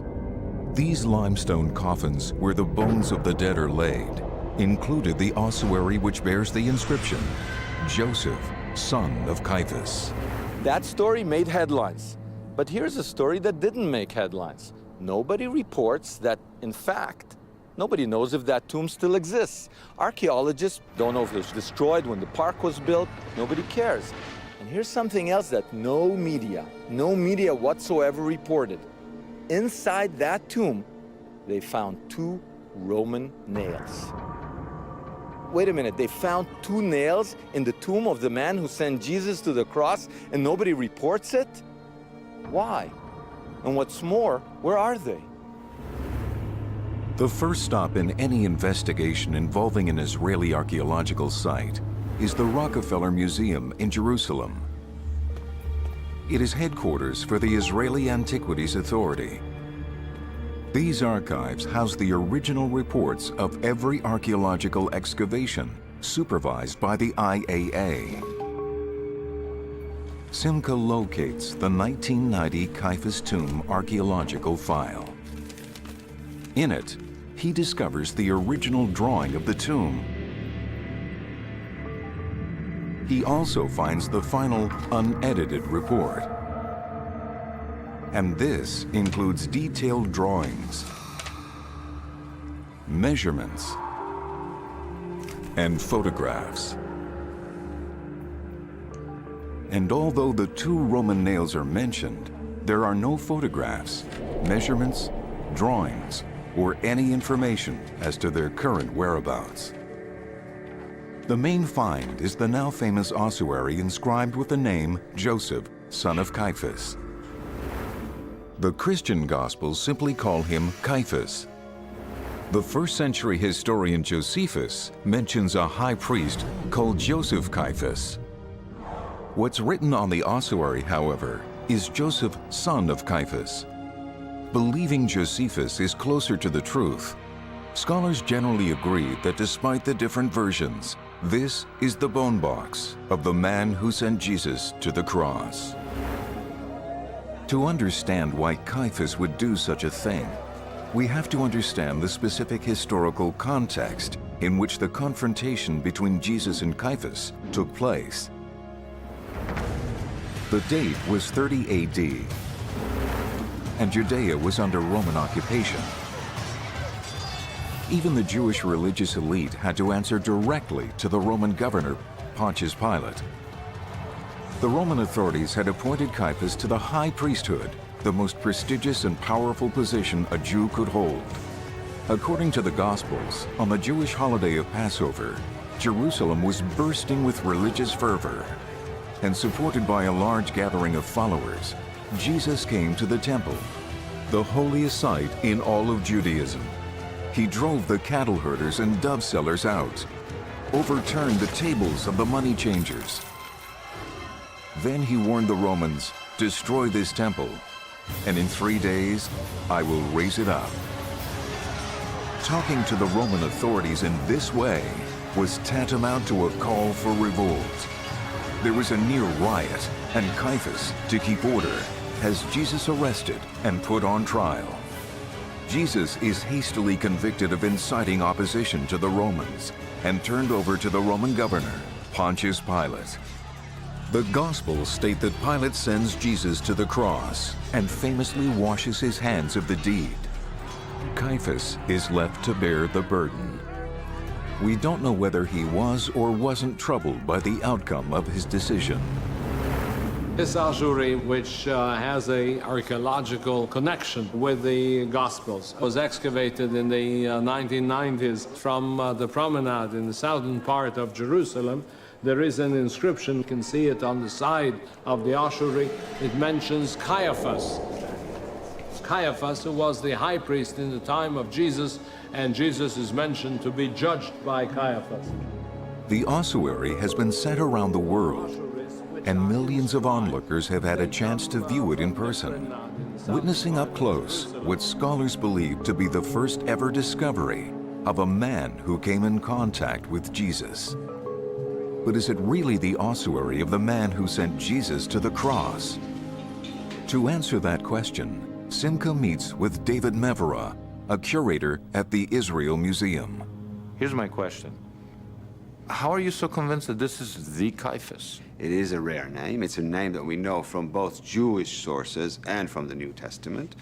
And it is good in dating and timing for that period. And the most elaborate ossuary, very luckily for us, had twice an inscription on it, naming Joseph, son of Caiaphas, the one that we know from the New Testament. So it's definitely the tomb, as all tombs were, of a clan. It's a priestly clan.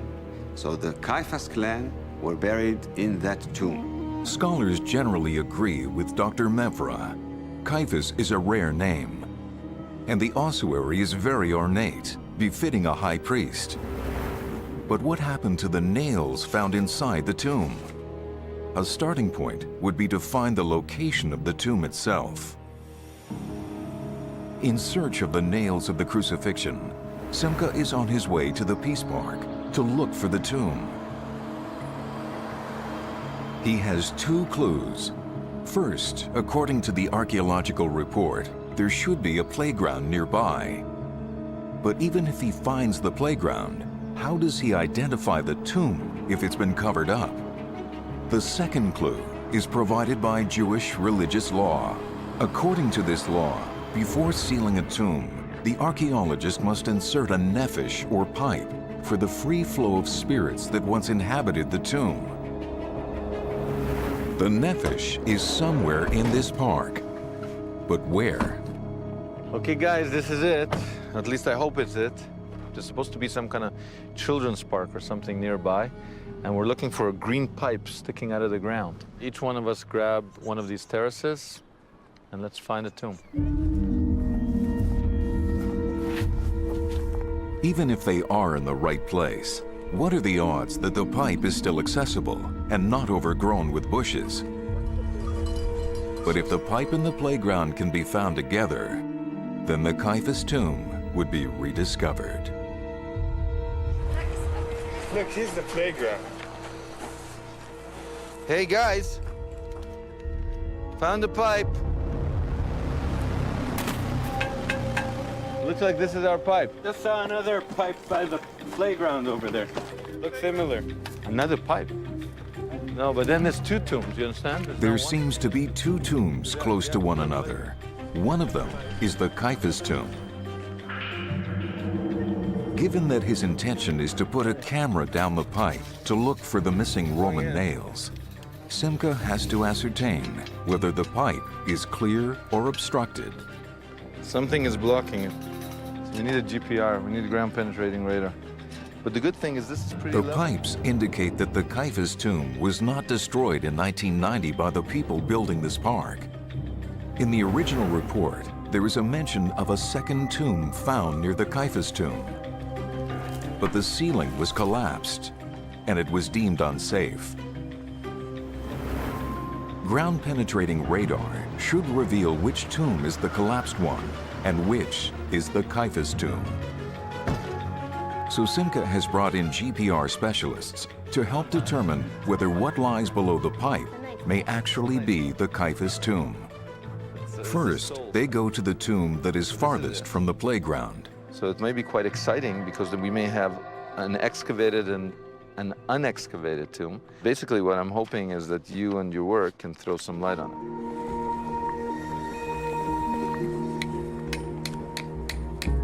Ground-penetrating radar can be used to determine whether areas below the surface hold ancient archaeological sites. Go!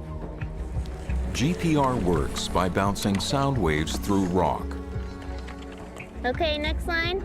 and getting feedback, revealing different densities and open spaces. It looks like there's something there. I have been seeing something around this 1.5 meter depth.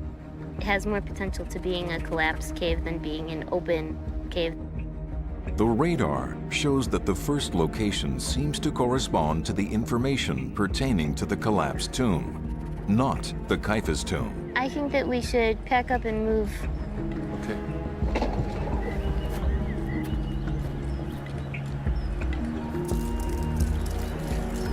My gut feel? Yeah.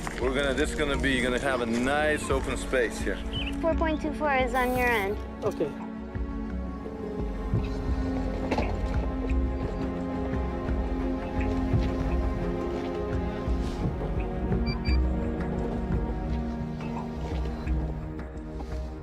See there?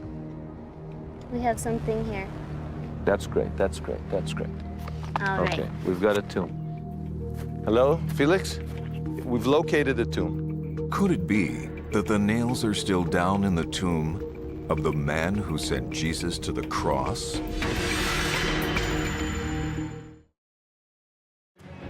The only tomb ever discovered that scholars generally agree belongs to someone mentioned in the Gospels was found in Jerusalem in 1990.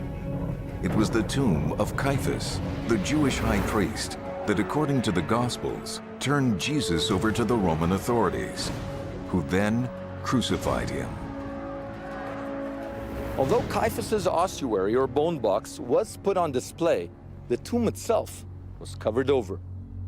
More than that, 2 Roman nails found in the tomb disappeared. They were not sketched, photographed, measured, or archived. Could it be that they were the nails that were used to crucify Jesus? Is it possible that Caiaphas kept them as some kind of morbid souvenir of the most infamous execution in history? Although we know that tens of thousands of people were crucified, the fact is that there exists only one archaeological artifact attesting to this gruesome practice. It was found in 1970 here in Jerusalem. The artifact is a crucified heel now being kept in a lab at Tel Aviv University. When it was found, it made international headlines. Scholars went out of their way to say that the crucified heel did not belong to Jesus, but rather to a man called Jonathan, who lived around Jesus' lifetime. The heel has never been exhibited in public due to religious sensibilities. Nonetheless, Professor Hershkovitz agrees to show it to Simcha. This is the original. This is the only evidence we have for crucifixion in the world. In the world. I know it's very popular these days to say that they use some kind of ropes to tie the crucified person to the crossbar, but in a way this doesn't make sense because you can't do crucifixion without bloodshed. The whole philosophy, it's humiliation and punishment. I myself, I disregard the story of ropes, you know, for crucifixion. I think they were using nails. They were using probably short nails for the palm of the hand and longer nails for the heel bone. Classic Jesus painting one going through the hand is more accurate. I believe so. According to Professor Hershkovitz, we learn from the crucified heel bone that there were at least 4 crucifixion nails used, 2 on the heels on either side of the upright post, and at least 1 or 2 on each hand. And we now know from the heel bone that nails had to be at least 12 centimeters long for the heels, but we still don't know how big the hand nails had to be. Now that Simcha knows what a crucifixion nail looks like, he heads back to the Rockefeller Museum. Archaeology is all about context and clusters of artifacts. If Simcha is ever going to figure out the mystery of the missing nails from the Caiaphas tomb, and whether they might be the nails of the crucifixion, he has to find out what other artifacts were found with the nails. And here, there is no lack of detailed information. Including the nails, the report lists 5 items. All of them have to do with the afterlife. The first find mentioned is an oil lamp. Oil lamps were used to commemorate the dead. The second artifact is a glass perfume bottle. These expensive bottles were associated with women. Unlike today, each woman had her own perfume mixture. So it is likely that the scent of a woman was associated with her soul. After all, perfume is associated with scent, and scent in Jewish tradition is associated with the afterlife. The next item is the most surprising. One would not expect to find it in the tomb of a Jewish high priest. It is a Roman coin found in the skull of a woman buried in the tomb. A coin in the skull is common to pagan burials, not Jewish ones. Coins were placed under the tongue of the deceased so that the soul of the dead could pay the boatman when crossing the mythical river Styx in Hades. After the flesh rotted, the coin fell into the skull. The presence of the coin in the skull shows that this family of Jewish high priests were influenced by Roman burial practices. So the coin was also associated with the afterlife. And then there were the nails. What possible connection could they have with the afterlife? As it turns out, in first century Judaism, only one type of nail was associated with the afterlife: nails used in crucifixion. They were considered to be a powerful talisman, protecting their owner in this life and the next. Taken together, the ossuary, the lamp, the glass bottle, and the coin all tell the same story: an obsession with the afterlife. It seems the only reason that nails would be part of this cluster is that they were used to crucify someone. And since Caiaphas is associated with only one crucifixion, could they be the nails that were driven into Jesus?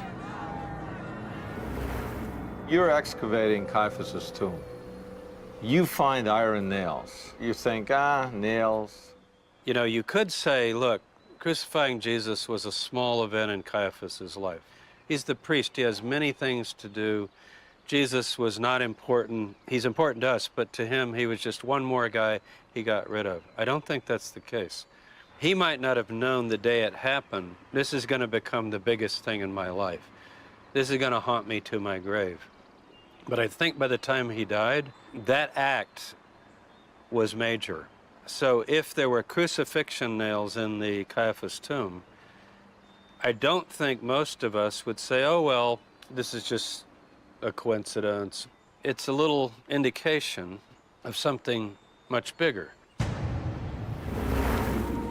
To see if the nails were left in the Caiaphas tomb, Simcha is attempting to lower cameras into the so-called soul pipe. But the soul pipe over the Caiaphas tomb is blocked. Now that the GPR has shown Simcha where the Caiaphas tomb is, Simcha has to get around the blockage of the pipe. So he calls a pipe expert, namely a plumber. Because there is an elbow at the top of the pipe, Ezra the plumber can't get his equipment down. So he elects to cut a hole in the side of the pipe, just above ground level, which can later be welded shut. It looks like there's just garbage on it.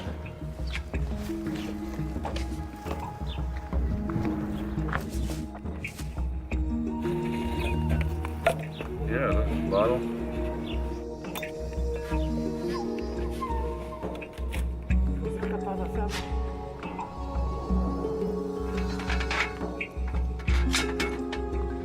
With the obstruction gone, Simcha might be able to lower a camera down the soul pipe and into the Caiaphas tomb, hopefully revealing the missing nails. That's good, it looks clear. I see the curve, it looks empty, I didn't expect it. Simcha now gathers his team that includes experts at working robotic cameras. After due preparation, they're finally ready to put a camera down the pipe. Bill Tarrant is one of these experts. All right, so go for it. All right, we're gonna go for it. His high-resolution camera, once lowered into the tomb, may detect the nails if they're still there. Okay, there we go. So hopefully you'll have beautiful images for me. Okay. Going through one pipe. There's the other part of the pipe. With these clear, high-resolution images from the camera, are Simcha and his team on the verge of finding the nails of the crucifixion? Simcha is investigating a first-century Jerusalem burial tomb.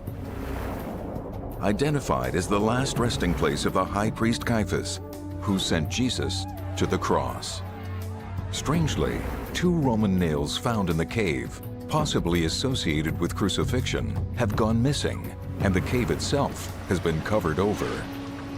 Simcha has located the tomb and a pipe that leads into it. In the hope of locating the nails, a high-resolution camera has been lowered into the pipe. At first, everything looks good. There's the other part of the pipe. Sitting at the elbow, the camera can now see into the second pipe. I'm zooming in. Unfortunately, spikes used to secure the joints of the pipe prevent the camera from traveling further. Simcha now has to call for a smaller, more flexible camera, but it has to come from another town, so everything has been put on hold. Okay, coffee break. Okay. Ignored by the majority of scholars is the fact that there wasn't one, but 2 ossuaries with the Caiaphas inscription found in the tomb. A simple ossuary bearing the name Caiaphas, and an ostentatious ossuary bearing the name Joseph, son of Caiaphas. The 1st century historian Josephus mentions a high priest, Joseph Caiaphas. This is taken by scholars to be one and the same as the Joseph, son of Caiaphas, buried in the fancy ossuary. So, they have identified this ossuary with the Jewish high priest from the time of Jesus. But the Gospels do not call the high priest who sent Jesus to the cross Joseph Caiaphas or Joseph, son of Caiaphas. They simply called that high priest Caiaphas.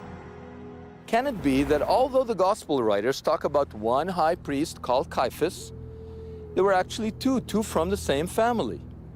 One was indeed ostentatious, but the other one was modest.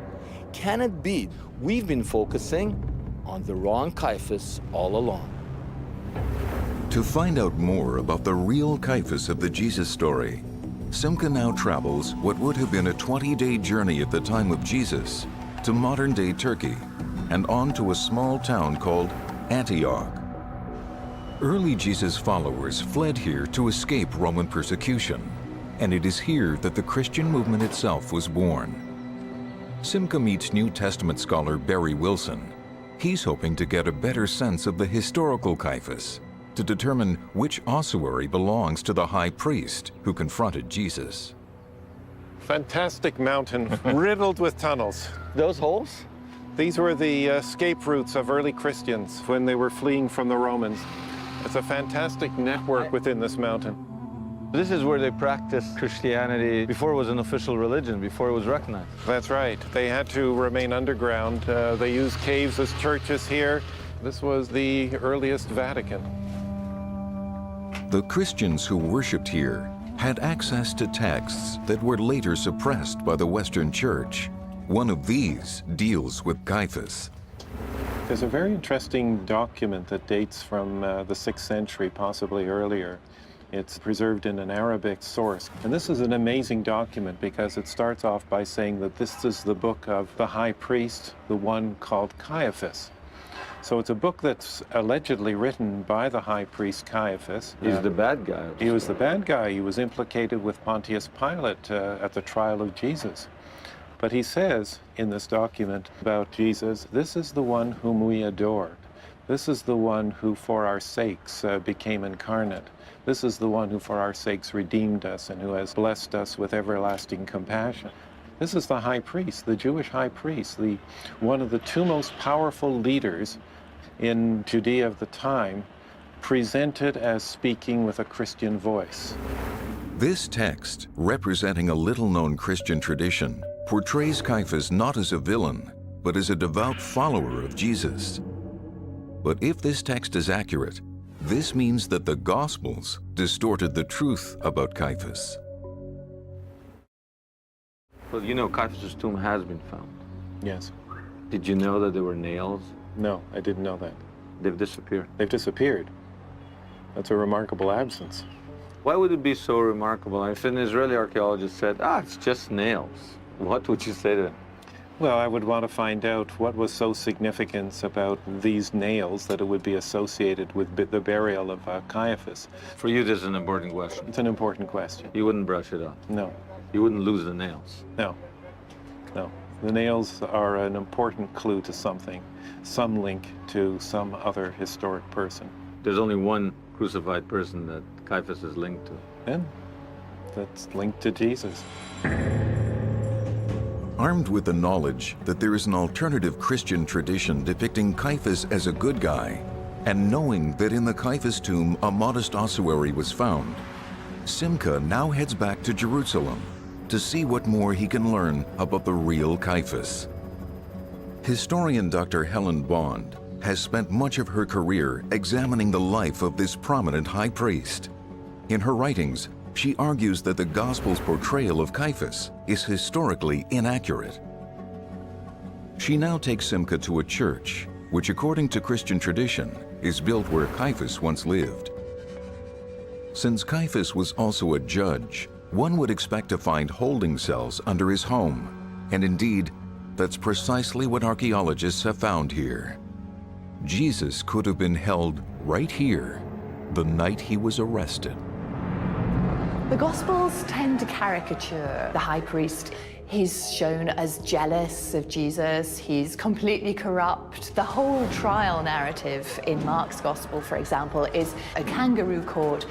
It's a terrible picture of a Jewish high priest that comes over. It's a long way from historical accuracy.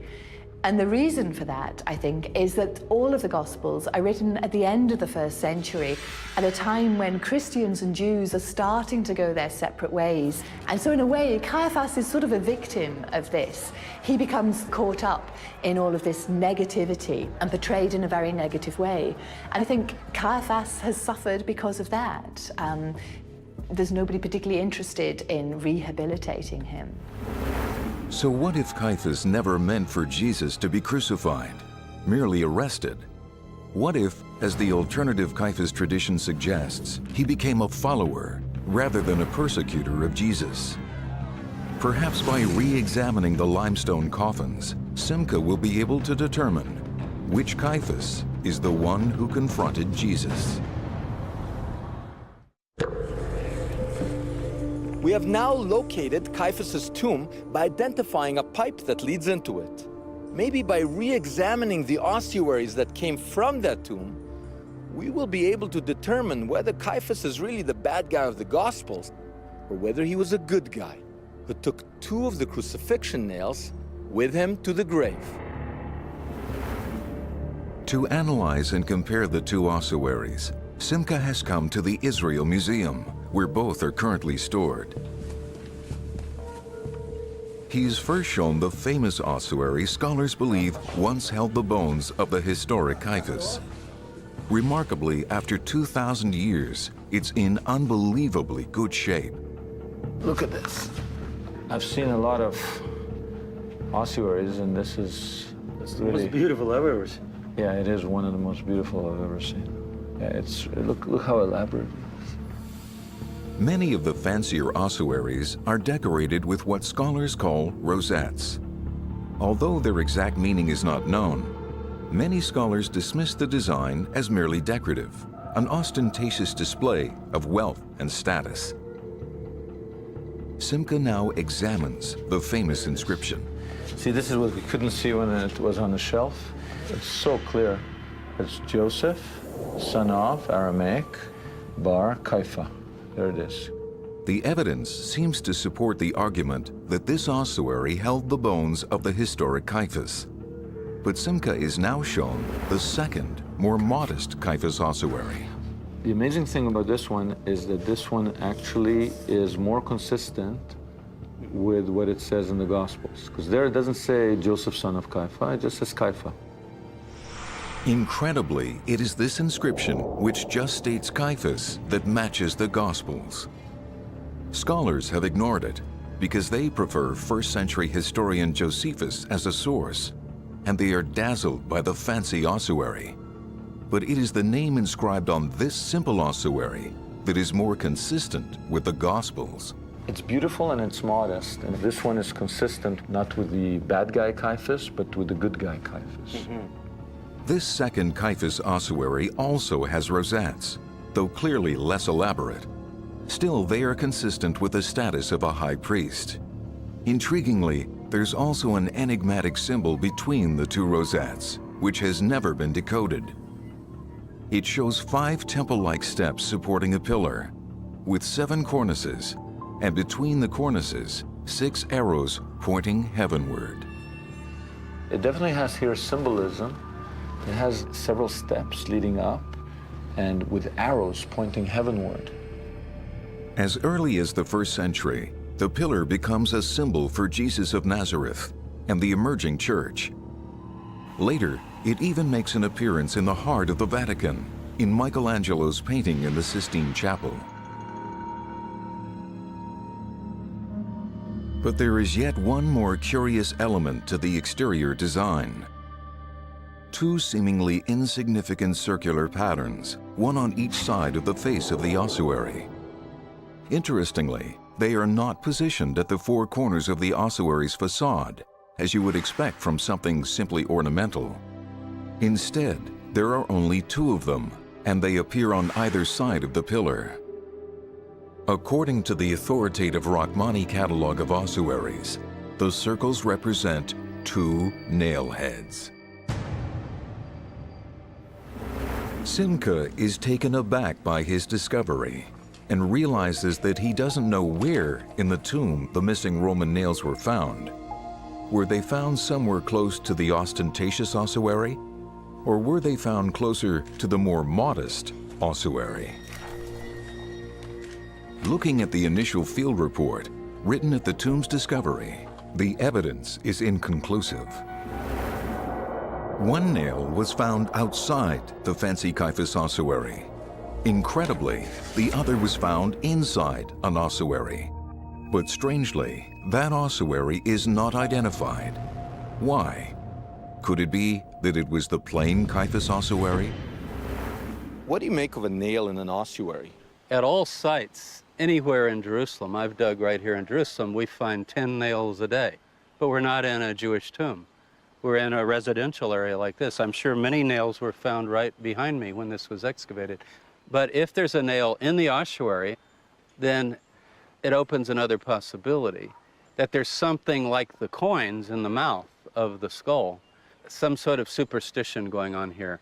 The belief attested in a number of sources that crucifixion nail has a great magical power to ward off evil, to ward off bad luck, maybe to help you in the afterlife.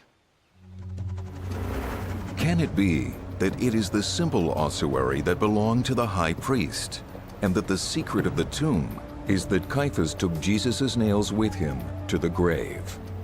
To answer that, we need the nails, but the nails are missing, and there is no photograph of them in the original report.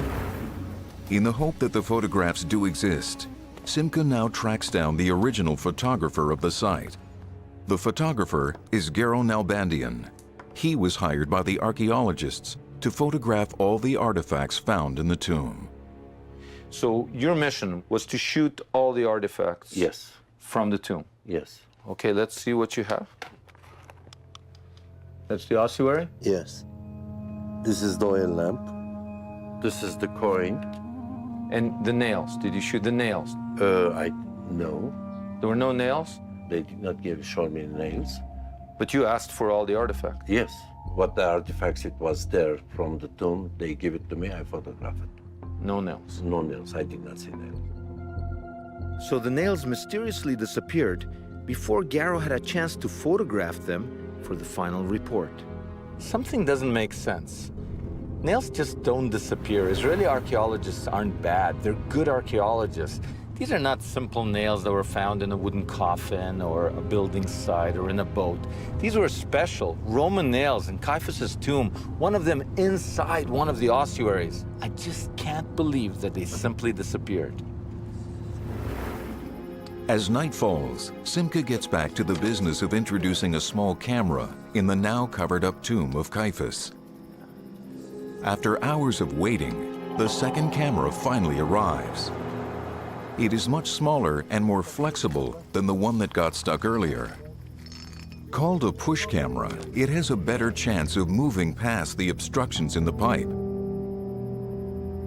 Working into the night, the crew is finally able to maneuver the push camera past the screws that stopped them before.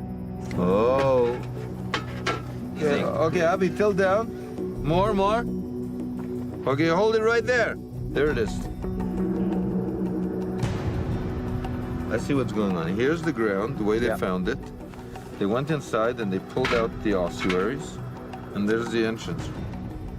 Simcha can now clearly see the outside of the tomb of the high priest Caiaphas. But there's a problem. That is cement. Because they had to put cement here to fortify whatever they were doing. The walls are reinforced with concrete. If you can get past that, can you get past that, Avi? Can you go a little bit more? The camera probe inside the pipe that leads to Caiaphas' tomb has hit another problem. That is cement.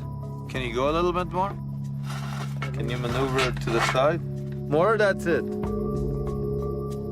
The camera won't reach all the way inside the Caiaphas tomb.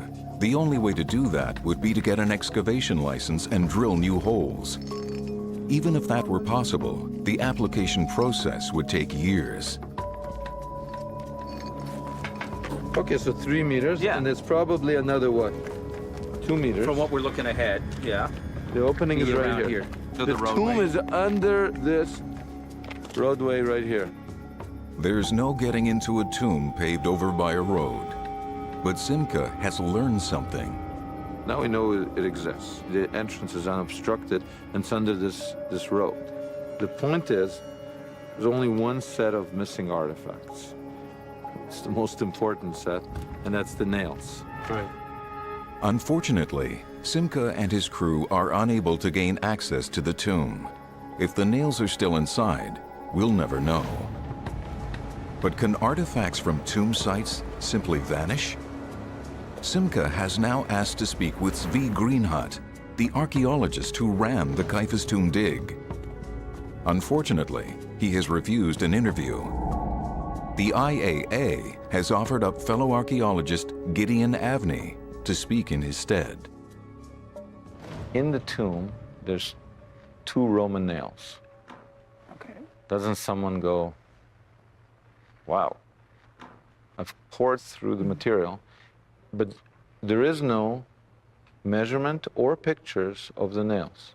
You have to realize, in this country every year you have 300 excavations.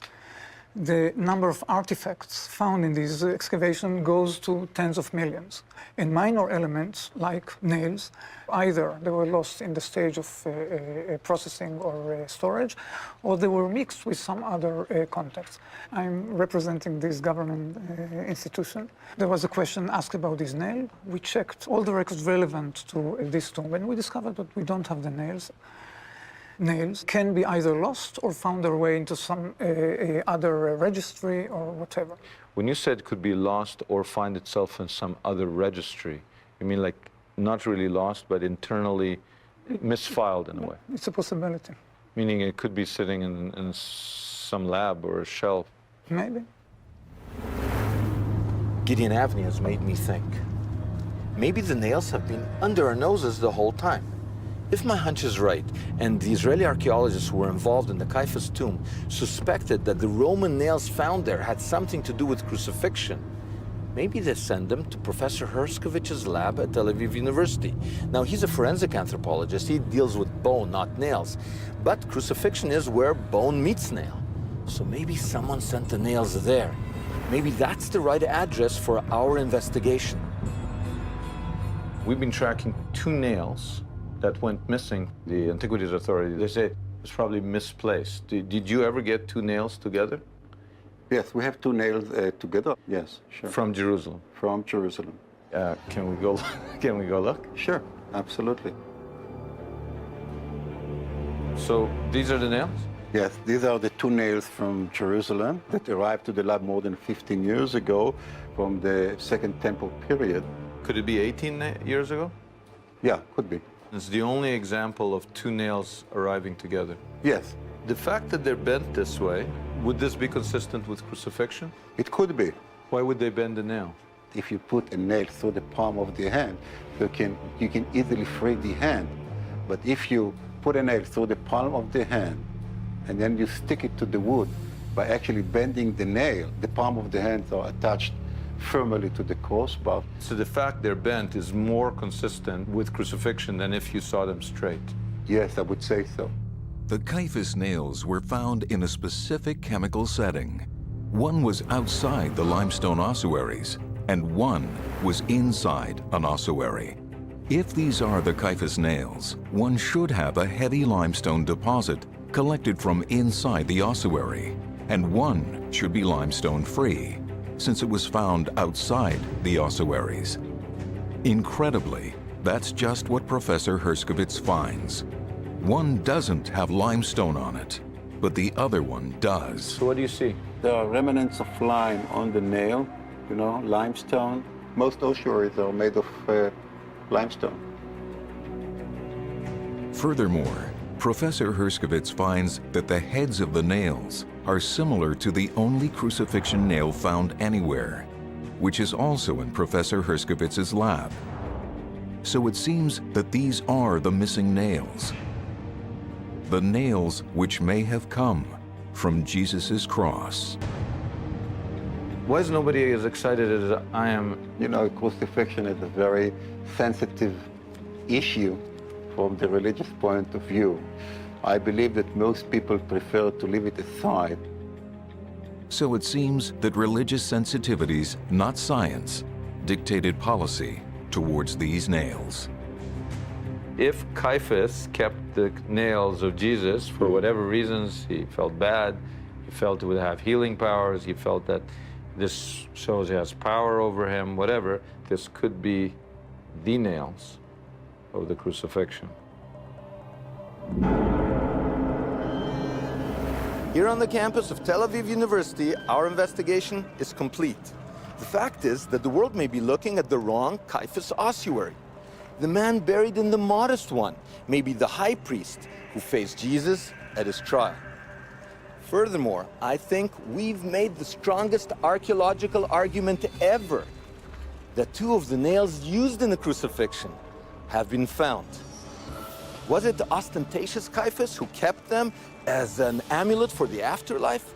Or was it modest Caiaphas who kept them as a sign of devotion? We may never know. But the fact is that these nails were found in the tomb of the man who sent Jesus to the cross. Hidden in the pages of the Christian Bible are clues to a mysterious sea voyage. According to the Gospels, Jesus and his disciples traveled to a place called the land of the Gadarenes. Where is this place? Why did Jesus journey there? If the clues can be decoded, will a secret history finally be revealed? This is one of the secrets of Christianity, being unearthed by investigative journalist Simcha Jacobovici. From deserts to tombs, from Rome to the Holy Land, Simcha tracks down the truth behind historical myths, long-held beliefs, and some of the greatest biblical stories ever told. Behind me is a small lake in northern Israel known as the Sea of Galilee. According to Christian tradition, it's the location for one of the most dramatic episodes in Jesus' life. It's when he gets on a boat, encounters a big storm, exorcises a demon, and comes face to face with a mysterious people that the Gospels call the Gadarenes. Who are these people, and why did Jesus risk his life to get to them? You know what? I think we can buck 2,000 years of tradition and show that Jesus' voyage did not take place here. In fact, I think we can figure out exactly where he went to and why. More than that, I think we can take you to the land of the Gadarenes, and it's not across this lake. But before we do, let's look at the story as it's been told and understood for thousands of years. Almost 2,000 years of tradition says that Jesus' dramatic journey took place here, on the freshwater lake known as the Sea of Galilee, and that the land of the Gadarenes is somewhere on these shores. This is one of the most important stories in the Gospels because it's the only time that Jesus, a Jewish rabbi, ministers to non-Jews, setting the precedent for the Christian church. The story of the sea and the storm is highly important because it will basically draw the main theme of the entire gospel. And the main theme of the gospel is Jesus' message is to the entire world. Although the Gospels never name the body of water that Jesus crossed, they do lay out a set of very clear clues as to his destination. The Gospel of Matthew records that Jesus traveled with the 12 disciples, and there arose a great tempest in the sea. But surprisingly, Jesus was fast asleep, and the ship was covered with waves. Taking the Gospels at their word, is there evidence here on the Sea of Galilee of ships from the time of Jesus large enough to sleep in through a storm? Luckily, there is a boat that can be examined.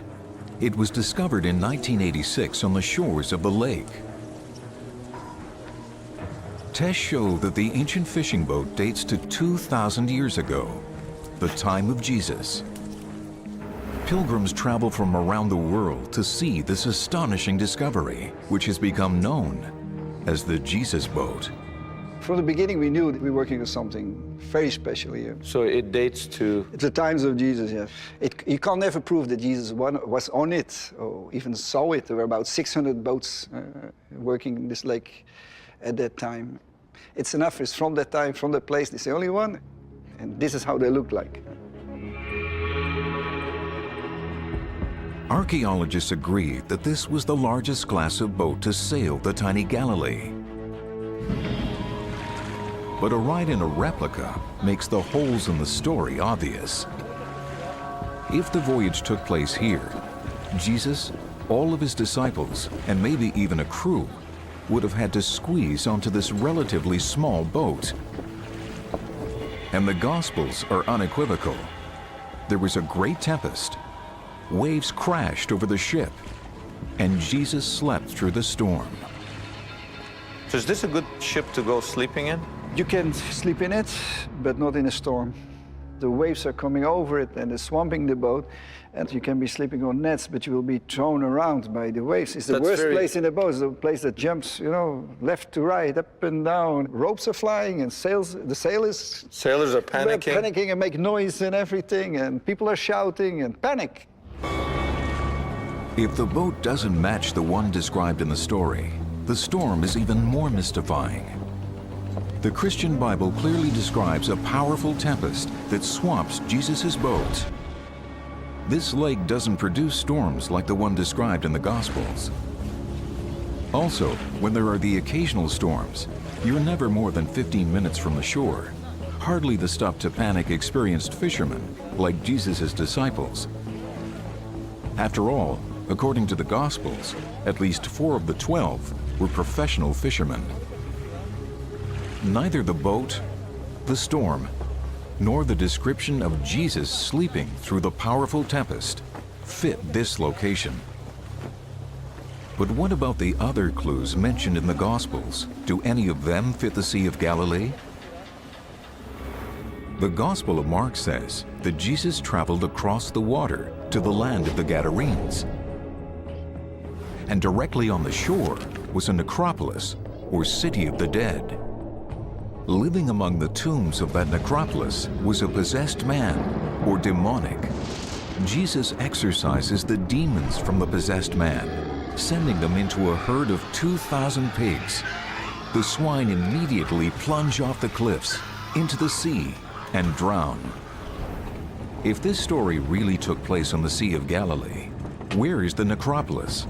Where are the tombs, the pigs, and the land of the Gadarenes? Around the lake, pilgrims point to 3 candidates for Jesus' destination. From his base in Capernaum, they say Jesus would have sailed east, so the first candidate for the land of the Gadarenes is a place that is today called Cursi. Less than 9 kilometers from Capernaum, it's the largest ancient port on the Sea of Galilee. Is this the land of the Gadarenes, where the miracle of the exorcism of the possessed man took place? Strengthening Cursi's claim is the fact that 400 years after Jesus, Christians built a monastery here. marking the spot where they believed Jesus landed.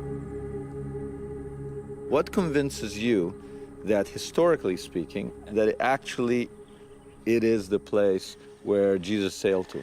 The thing that sells it for us is we take the New Testament seriously. Jesus came in a boat. This is the only place you can come to by boat across the lake. And so... by process of elimination. That's it. And the fact that this church was built tells us that this miracle happened somewhere around here. Except that they may have done what you just did, come here and say, well, couldn't have been there, couldn't have been there. It says cliff, by golly, there's a cliff. Yeah. And decided it that way. I'm absolutely convinced that happened.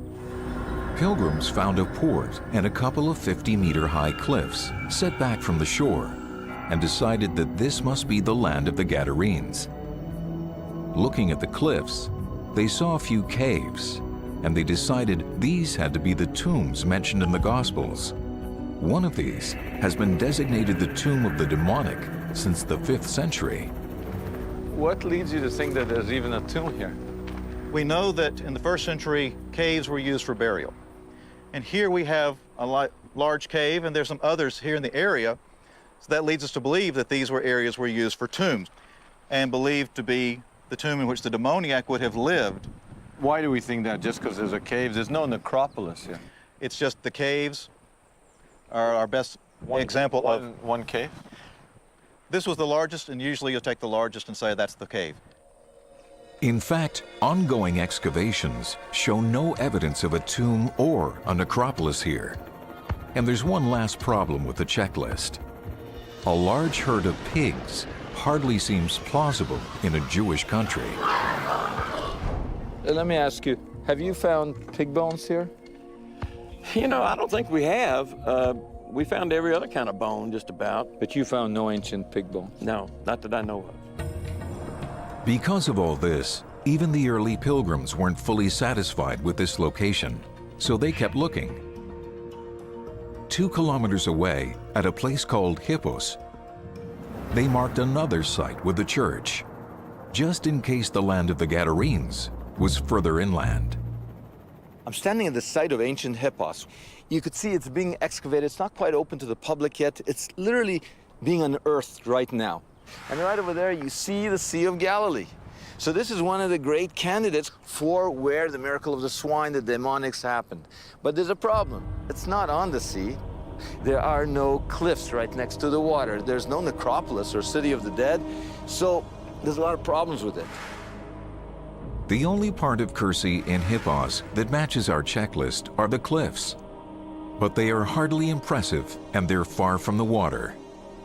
And yet, there is one final candidate in this area for the land of the Gadarenes, one which attracts more pilgrims than any other. The reason for its popularity is that it's actually called Gadara. So this is the gate to Gadara? This is the gate of the 1st century AD to Gadara. So we're talking Jesus' time? Yeah, this is Jesus' time.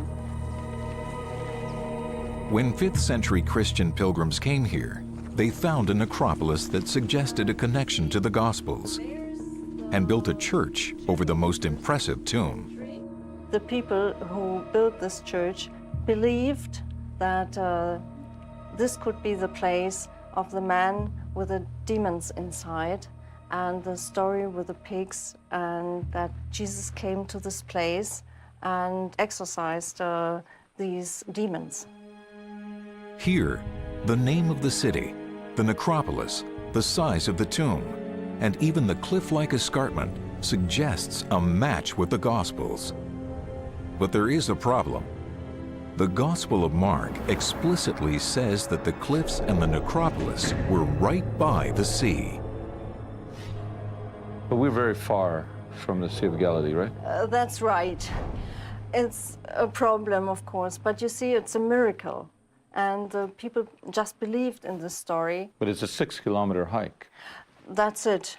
But you don't have to look word by word of this miracle.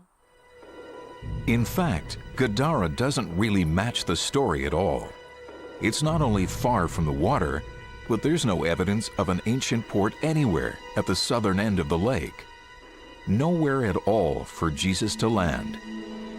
The necropolis at Gadara has no port, and the port at Cursi has no necropolis.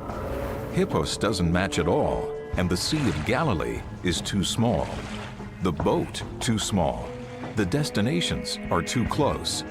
Nothing in this story matches with this Holy Land location. So if Jesus didn't cross the Sea of Galilee, what body of water did he cross? Where did he go and why? Interestingly, at the time of Jesus, there was one other city named Gadara, not on the Sea of Galilee, but far, far away across the Mediterranean in southern Spain. The Gospels tell us that Jesus embarked on a sea voyage to a mysterious place called the land of the Gadarenes. Most people place the Gadarenes somewhere on the Sea of Galilee, but as we've seen, nothing, absolutely nothing here fits that story. So where did Jesus go and why? To answer those questions, Simcha heads to Jerusalem to look at an original Greek version of the Gospel of Luke. Of the three Gospels that mention the voyage, Luke is the earliest, because it relies on an even earlier version that scholars call the Q source. In the library of the Rockefeller Museum, he meets biblical scholar James Tabor, and together they find that Jesus does give a clue as to what his mission was all about. We're going back to the original Greek. Original Greek, but also the original Greek of what we call the Q source. Now, the Q source is now in Luke. It's embedded in Luke. Meaning there's a source before the Gospels that he had that's that Luke embedded had. in. And it's the earliest collection of the sayings of Jesus. So I've got a page of Luke here, and it's the best one, and it says, he begins to say to them, an evil generation seeks a sign. So this is the Greek word for sign? Yeah. And it's what? It's semeion. And then he just makes this absolutely declarative statement. There will be no sign given, but the sign of Yonah. There's Yonah. I see Yonah. Now, a lot of people, when they read this, they say, oh, but I know what the sign of Jonah is. That's that Jesus would be in the tomb 3 days and 3 nights like Jonah was in the belly of the fish. But this text doesn't say that. That's very important. He's talking code. He says, you're evil for wanting a sign, but you're going to get a sign. You're going to get the sign of Jonah. So the code here is sign of Jonah. In other words, and it doesn't mean the sign of Jonah, meaning a sign that Jonah gave. It means Jonah is the sign. So whatever Jonah did in his time. That's what you would look at to decode the sign. Right. Let's look at what Jonah did. The prophet Jonah is best known for a sea journey gone bad. After surviving a storm, Jonah ends up in the belly of a whale or a great fish. Is Jesus telling us that he's following in the wake of the prophet Jonah, who undertook a sea voyage some 700 years earlier? After all, Jonah was in a storm. Jesus was in a storm. Jonah fell asleep during the storm, and so did Jesus. Jonah quelled the storm. Jesus quelled the storm. What if Jesus is telling us that whatever mission Jonah was on, Jesus was on the same mission? If we're going to rediscover the lost voyage of Jesus, we have to trace the journey of Jonah. And that journey had nothing to do with the tiny lake of Galilee. Jonah's voyage began in the ancient Mediterranean port of Jaffa in the land of Israel. Can it be that by following Jonah, Jesus began his journey in the port of Jaffa and sailed across the Mediterranean? We shouldn't assume that people in this period didn't travel all the way to France and Spain. It was done all the time, especially by seafaring people and military people. So we tend to think of Jesus as this quaint guy who just walked around the lake all day and talked to fishermen. But here we have this story that doesn't seem to fit a little lake in a storm. And essentially he says in Greek, let's go across. He doesn't call it a lake. It says he gets into the boat And that's when he falls asleep in the stern. And there's this, he says, a great storm. And then he says, and he went across the thalassa. Thalassa is not the word for lake. Now, all these words, you say, well, it could mean lake, it could mean ocean. But it's the normal word for sea. If Jesus' journey began here in the port of Jaffa, and he was following in Jonah's footsteps, it's clear where he would have been heading. The Bible tells us that Jonah was heading to a place called Tarshish. Scholars generally agree that Tarshish is ancient Tartessos in southern Spain, somewhere beyond the Straits of Gibraltar. The area called Tarshish in Jonah's time was called Gadara in Jesus' time. They were sailing to the same place. The details provided in the Gospels suddenly make sense. On the Mediterranean Sea, ships have always been large enough to fall asleep in during a storm. If Jesus and his disciples were sailing towards ancient Gadara, now modern Cadiz, then there should be impressive cliffs here, traditions of demonics, a pig-centered culture, and finally, a necropolis by the sea. On the way to ancient Gadara, one must first pass through the Straits of Gibraltar. Gibraltar is famous for some of the most remarkable cliffs in the world. Rounding the southern tip of Spain, ships sail into the waters of Cadiz, ancient Gadara. Today, Cadiz sits on a peninsula. However, geologists tell us that in Jesus' time, before it silted up, Gadara was situated on a large island, part of an archipelago of islands located at the very edge of the known world.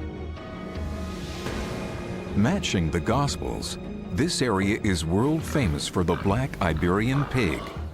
For more than 2,000 years, these animals have been the mainstay of the local diet.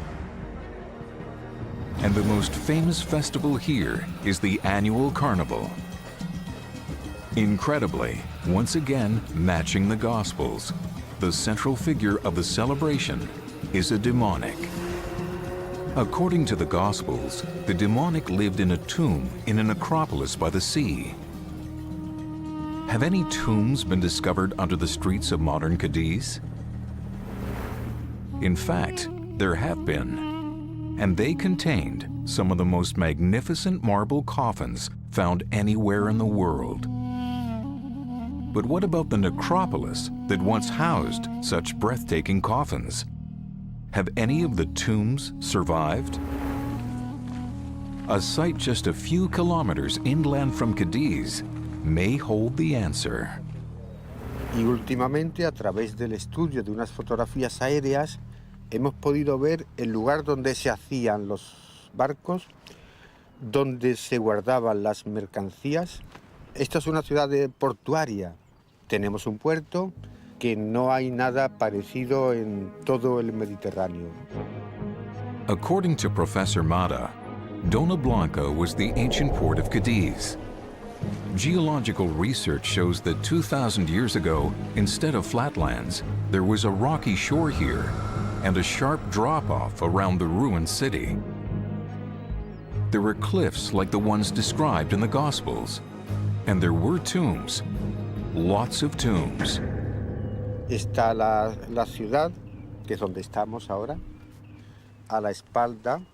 La necrópolis es una necrópolis enorme, son 2 millones de metros cuadrados. Ahí, en el siglo I, veía una ciudad pequeña y llena de tumbas, muchas tumbas, miles de tumbas, lo que se pueda ver en su día, que se vería con árboles. Se verían las tumbas, el agua corría seguramente, era una estructura de jardín, de paraíso, ¿no? Necrópolis. Eso lo vería, pues no estando en uso, evidentemente, y las tumbas abandonadas. If Jesus sailed into this necropolis, he might have seen an abandoned burial site, a demonic living in an ancient tomb, and swine grazing among the trees. But of the 5,000 tombs found here, only one has been excavated. Professor Mata agrees to take Simcha to it. This excavation has never been filmed or published. The tomb conforms to the traditions of the early Canaanites and Israelites. In a Spanish context, scholars call these people Phoenicians. Clearly, this tomb is big enough for a demonic to live in. In fact, Professor Mata has a surprise for Simcha. Pues cuando esto lo excavamos y ya lo dejamos, pues cuando volvimos al siguiente año encontramos que había un señor aquí viviendo, un pobre viviendo. There was a man living in the tomb. Sí. Clearly, we're in the right area. We seem to be in the general area described by the Gospels as the goal of Jesus' journey. But around here, you have several necropolis by the sea. The one at Gadara is not the only one. And it would seem to me that if Jesus did come here, there would be some kind of oral tradition preserving that event. So I want to find the exact spot where Jesus landed.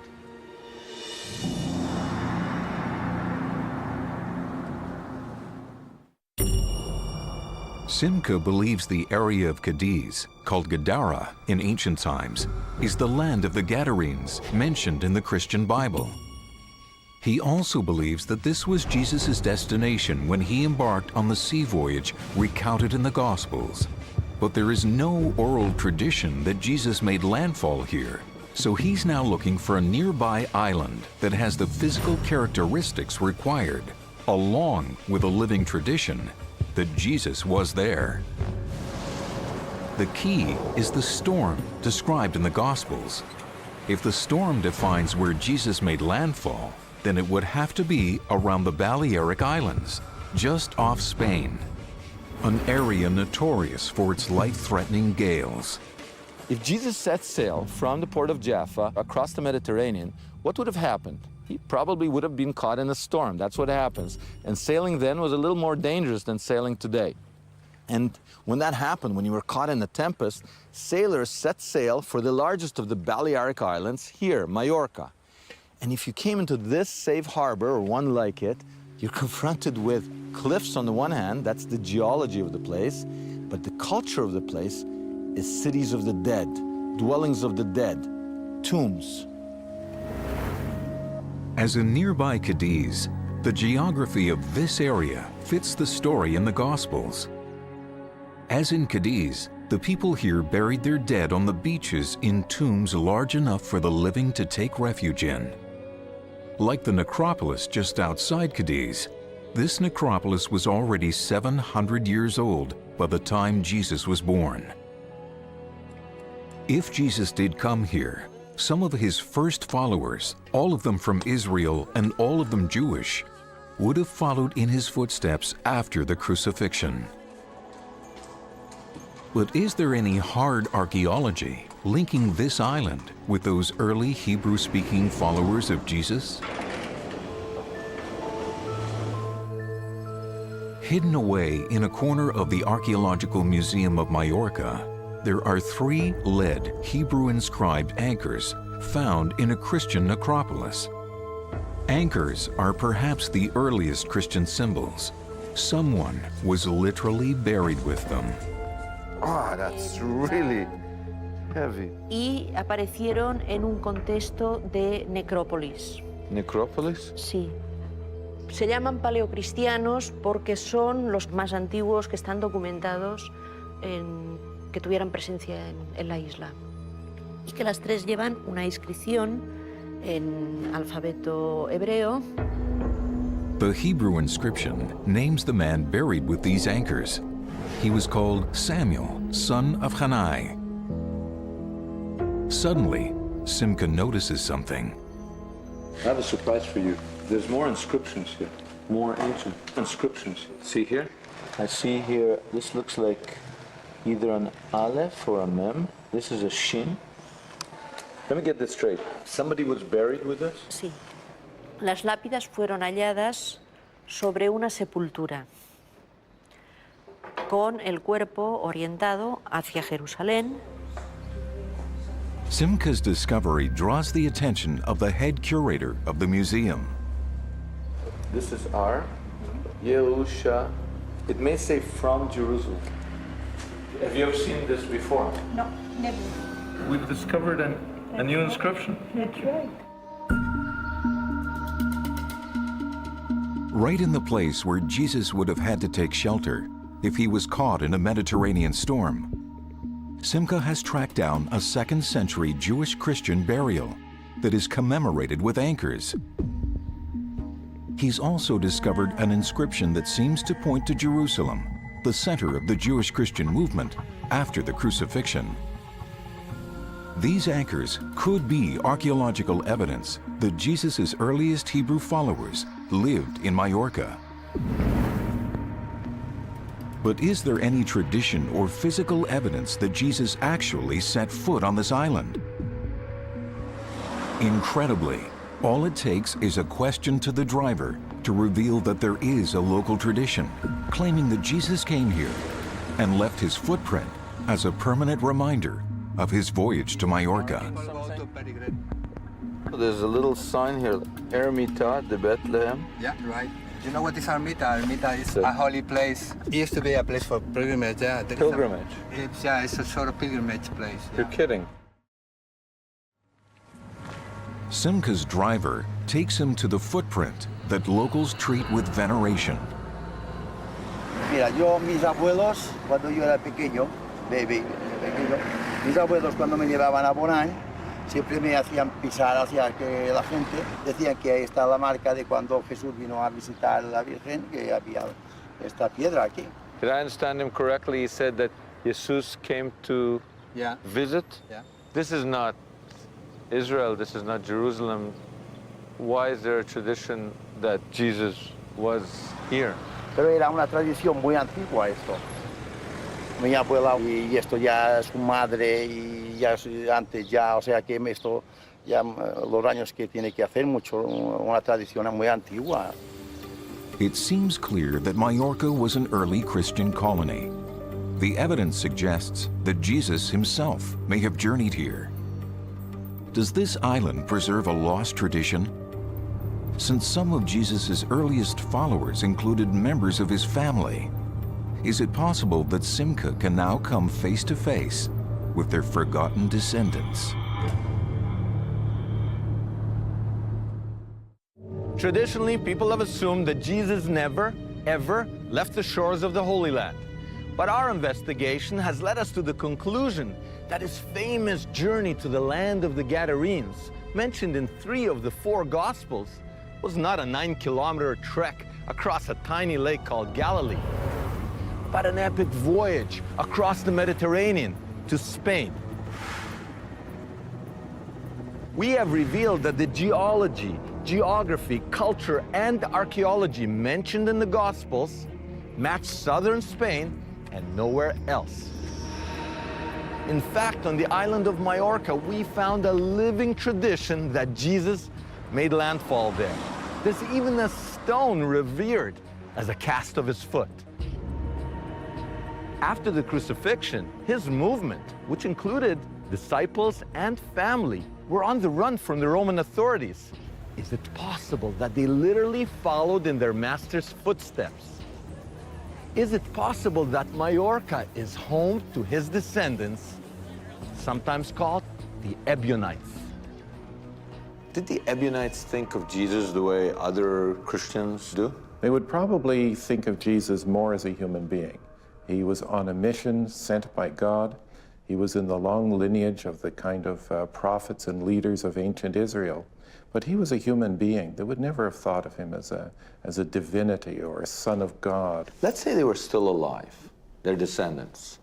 What would have been preserved? What traditions? First of all, I think it's a remarkable idea. I mean, it's a question that's never been asked before because everybody assumes that the Ebionites disappeared from history. And I think it's very possible that that tradition could survive. And I think there would be a consciousness, at least, of being descended from his first followers. His first followers in Jerusalem included family members. But if they're still around, Is that possible that 2,000 years after the crucifixion there would be echoes of some of these traditions? There probably would be, but it would be a diminishing kind of echo. But there would still be Jewish practices, Jewish beliefs, and I think a kind of a Jewish sensibility. Simcha now inquires if there are any people claiming traditions like these in Majorca. Ebionites means poor ones.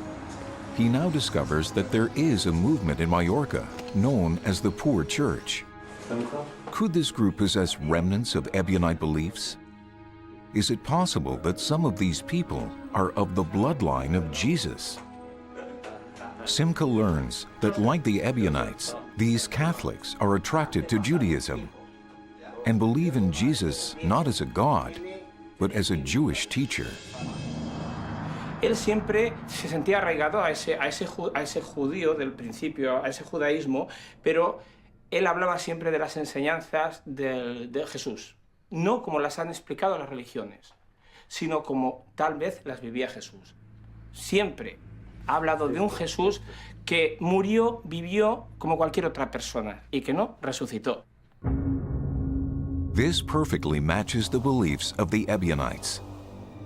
Even more astounding, the group's main spiritual leader, Cayetano, who recently passed away, taught that they were descendants of Jesus and his original Jewish followers. In the room are Cayetano's brother, daughter, and granddaughter. I'm very interested in this tradition and the family, that you are from the family of Jesus. Nosotros somos descendientes de los judíos que vinieron a Mallorca. Cayetano habló de posibles descendientes de Jesús en su familia. Lo que le he preguntado a José, es verdad, él decía tan tranquilo que él era hijo de Jesús, pero lo decía tan tranquilo. Y yo le decía, ¿tú sabes el papel que nos has dado? Nos has dado una piedra caliente que cualquiera la tiene en las manos. Según él decía, pues murió allí, pero que vino que en teoría se casó con María Magdalena y que tuvieron a Juan. Has comentado de que Magdalena es un apellido, es un nombre muy extendido aquí y que puede a lo mejor tener algún tipo de vinculación con esa venida de los familiares de Jesús. Porque, claro, cuando se habla de la tradición oral, pues era una cosa que si se hablaba de esto, pues uno podía ser tildado de loco. If these people are right, this young girl is a direct descendant of Jesus, or his disciples, or at least his first Jewish followers. But she seems more interested in their religious beliefs than her bloodline. Nunca me han llamado la atención. Es decir, me interesa a lo mejor el judaísmo como religión, el judaísmo como historia, pero no tengo interés de ni saber si yo soy descendiente, no sé. Is this really possible? Are these people of the bloodline of Jesus? If Jesus did come here, and if the Gospels recorded the journey, why have we not known about it until now? The Gospels record a sea voyage by Jesus to a place we've traced as southern Spain. Jesus thought this mission was so important that he tells one of his disciples to get on the boat instead of burying his father. He tells him, let the dead bury the dead. Essentially, he's telling him to break one of the 10 commandments, honor thy father and thy mother. What could be so important? Jesus says that if you want to understand him, we've got to look at Jonah. He calls it the sign of Jonah. And as we've seen, Jonah too traveled to southern Spain. Why? Just when you say the word Spain, to me, in my field, it rings all kinds of bells. Because in the prophets, it's the ends of the earth. And the Messiah has to reach to the ends of the earth. There's something in the agenda of a Messiah that people tend to forget. He's got to do a number of things, basically 3 things. He's going to sit on a throne and rule over his people. And he's going to bring peace and justice to the world. But the third thing that's often forgotten is he's got to bring in the rest of the tribes of Israel that are not living in the land during the time of Jesus. 10 of the 12 tribes of biblical Israel were exiled from the Holy Land around 700 BC. One of these tribes was called Gad.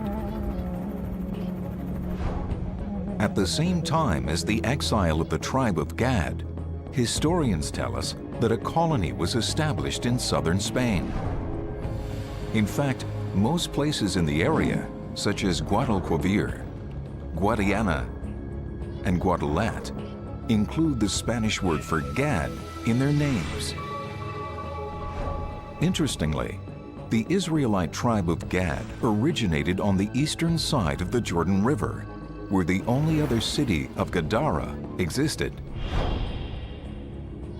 Can it be that the exiled Gadarenes that once lived in modern-day Jordan made their way to southern Spain? Amazingly, to this day, people living in Cadiz don't call themselves Cadizians.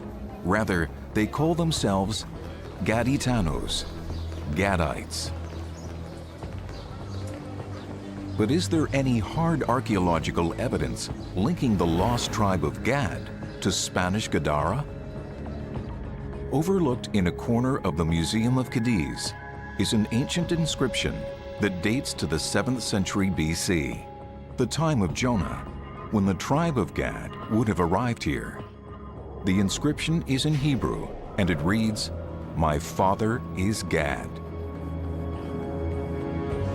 If Jesus, like Jonah, was trying to return the lost tribe of Gad, he failed. The Gospels tell us that the Gadarenes asked him to get back on his ship and go back where he came from. It seems that when the Gospel writers set this story to paper, they removed some important details. They shrouded the land of the Gadarenes in mystery, leading pilgrims to situate it in the Galilee, a place where it doesn't belong. Could it be that the big secret of the trip to Gadara is that actually Jesus failed? Because the Gadarenes clearly say, get back on that boat and get out of here. He does say that he was only sent to the lost sheep of the house of Israel. Fish and sheep are the two images of the lost tribes. I'll raise a shepherd and he'll bring back the lost sheep, tell stories about lost sheep, and then fishing, pulling fish in. Since he doesn't do it, it's not something the Gospels would report triumphantly. There's no record of huge numbers from Spain, coming to Jerusalem and saying, here we are. So maybe if it's a failed mission, you just lose it or forget it. Whether it's conscious or unconscious, I don't know. If it was a failed mission, that would explain why the story has been lost. It would also suggest that his closest followers would have expected the second coming to occur in Spain. They would have expected him to succeed where he had once failed. Perhaps that's why James, son of Zebedee, one of the 12 disciples, followed in Jesus' footsteps. He went to Spain, and tradition holds he was buried there, making Santiago de Compostela the third most important pilgrimage destination in all of Christendom. And what about Paul? It may surprise people to learn that Paul was also determined to go to Spain. Romans 15:24 states explicitly that Paul was on his way to Spain, and the earliest evidence outside the Christian Bible suggests that he got there.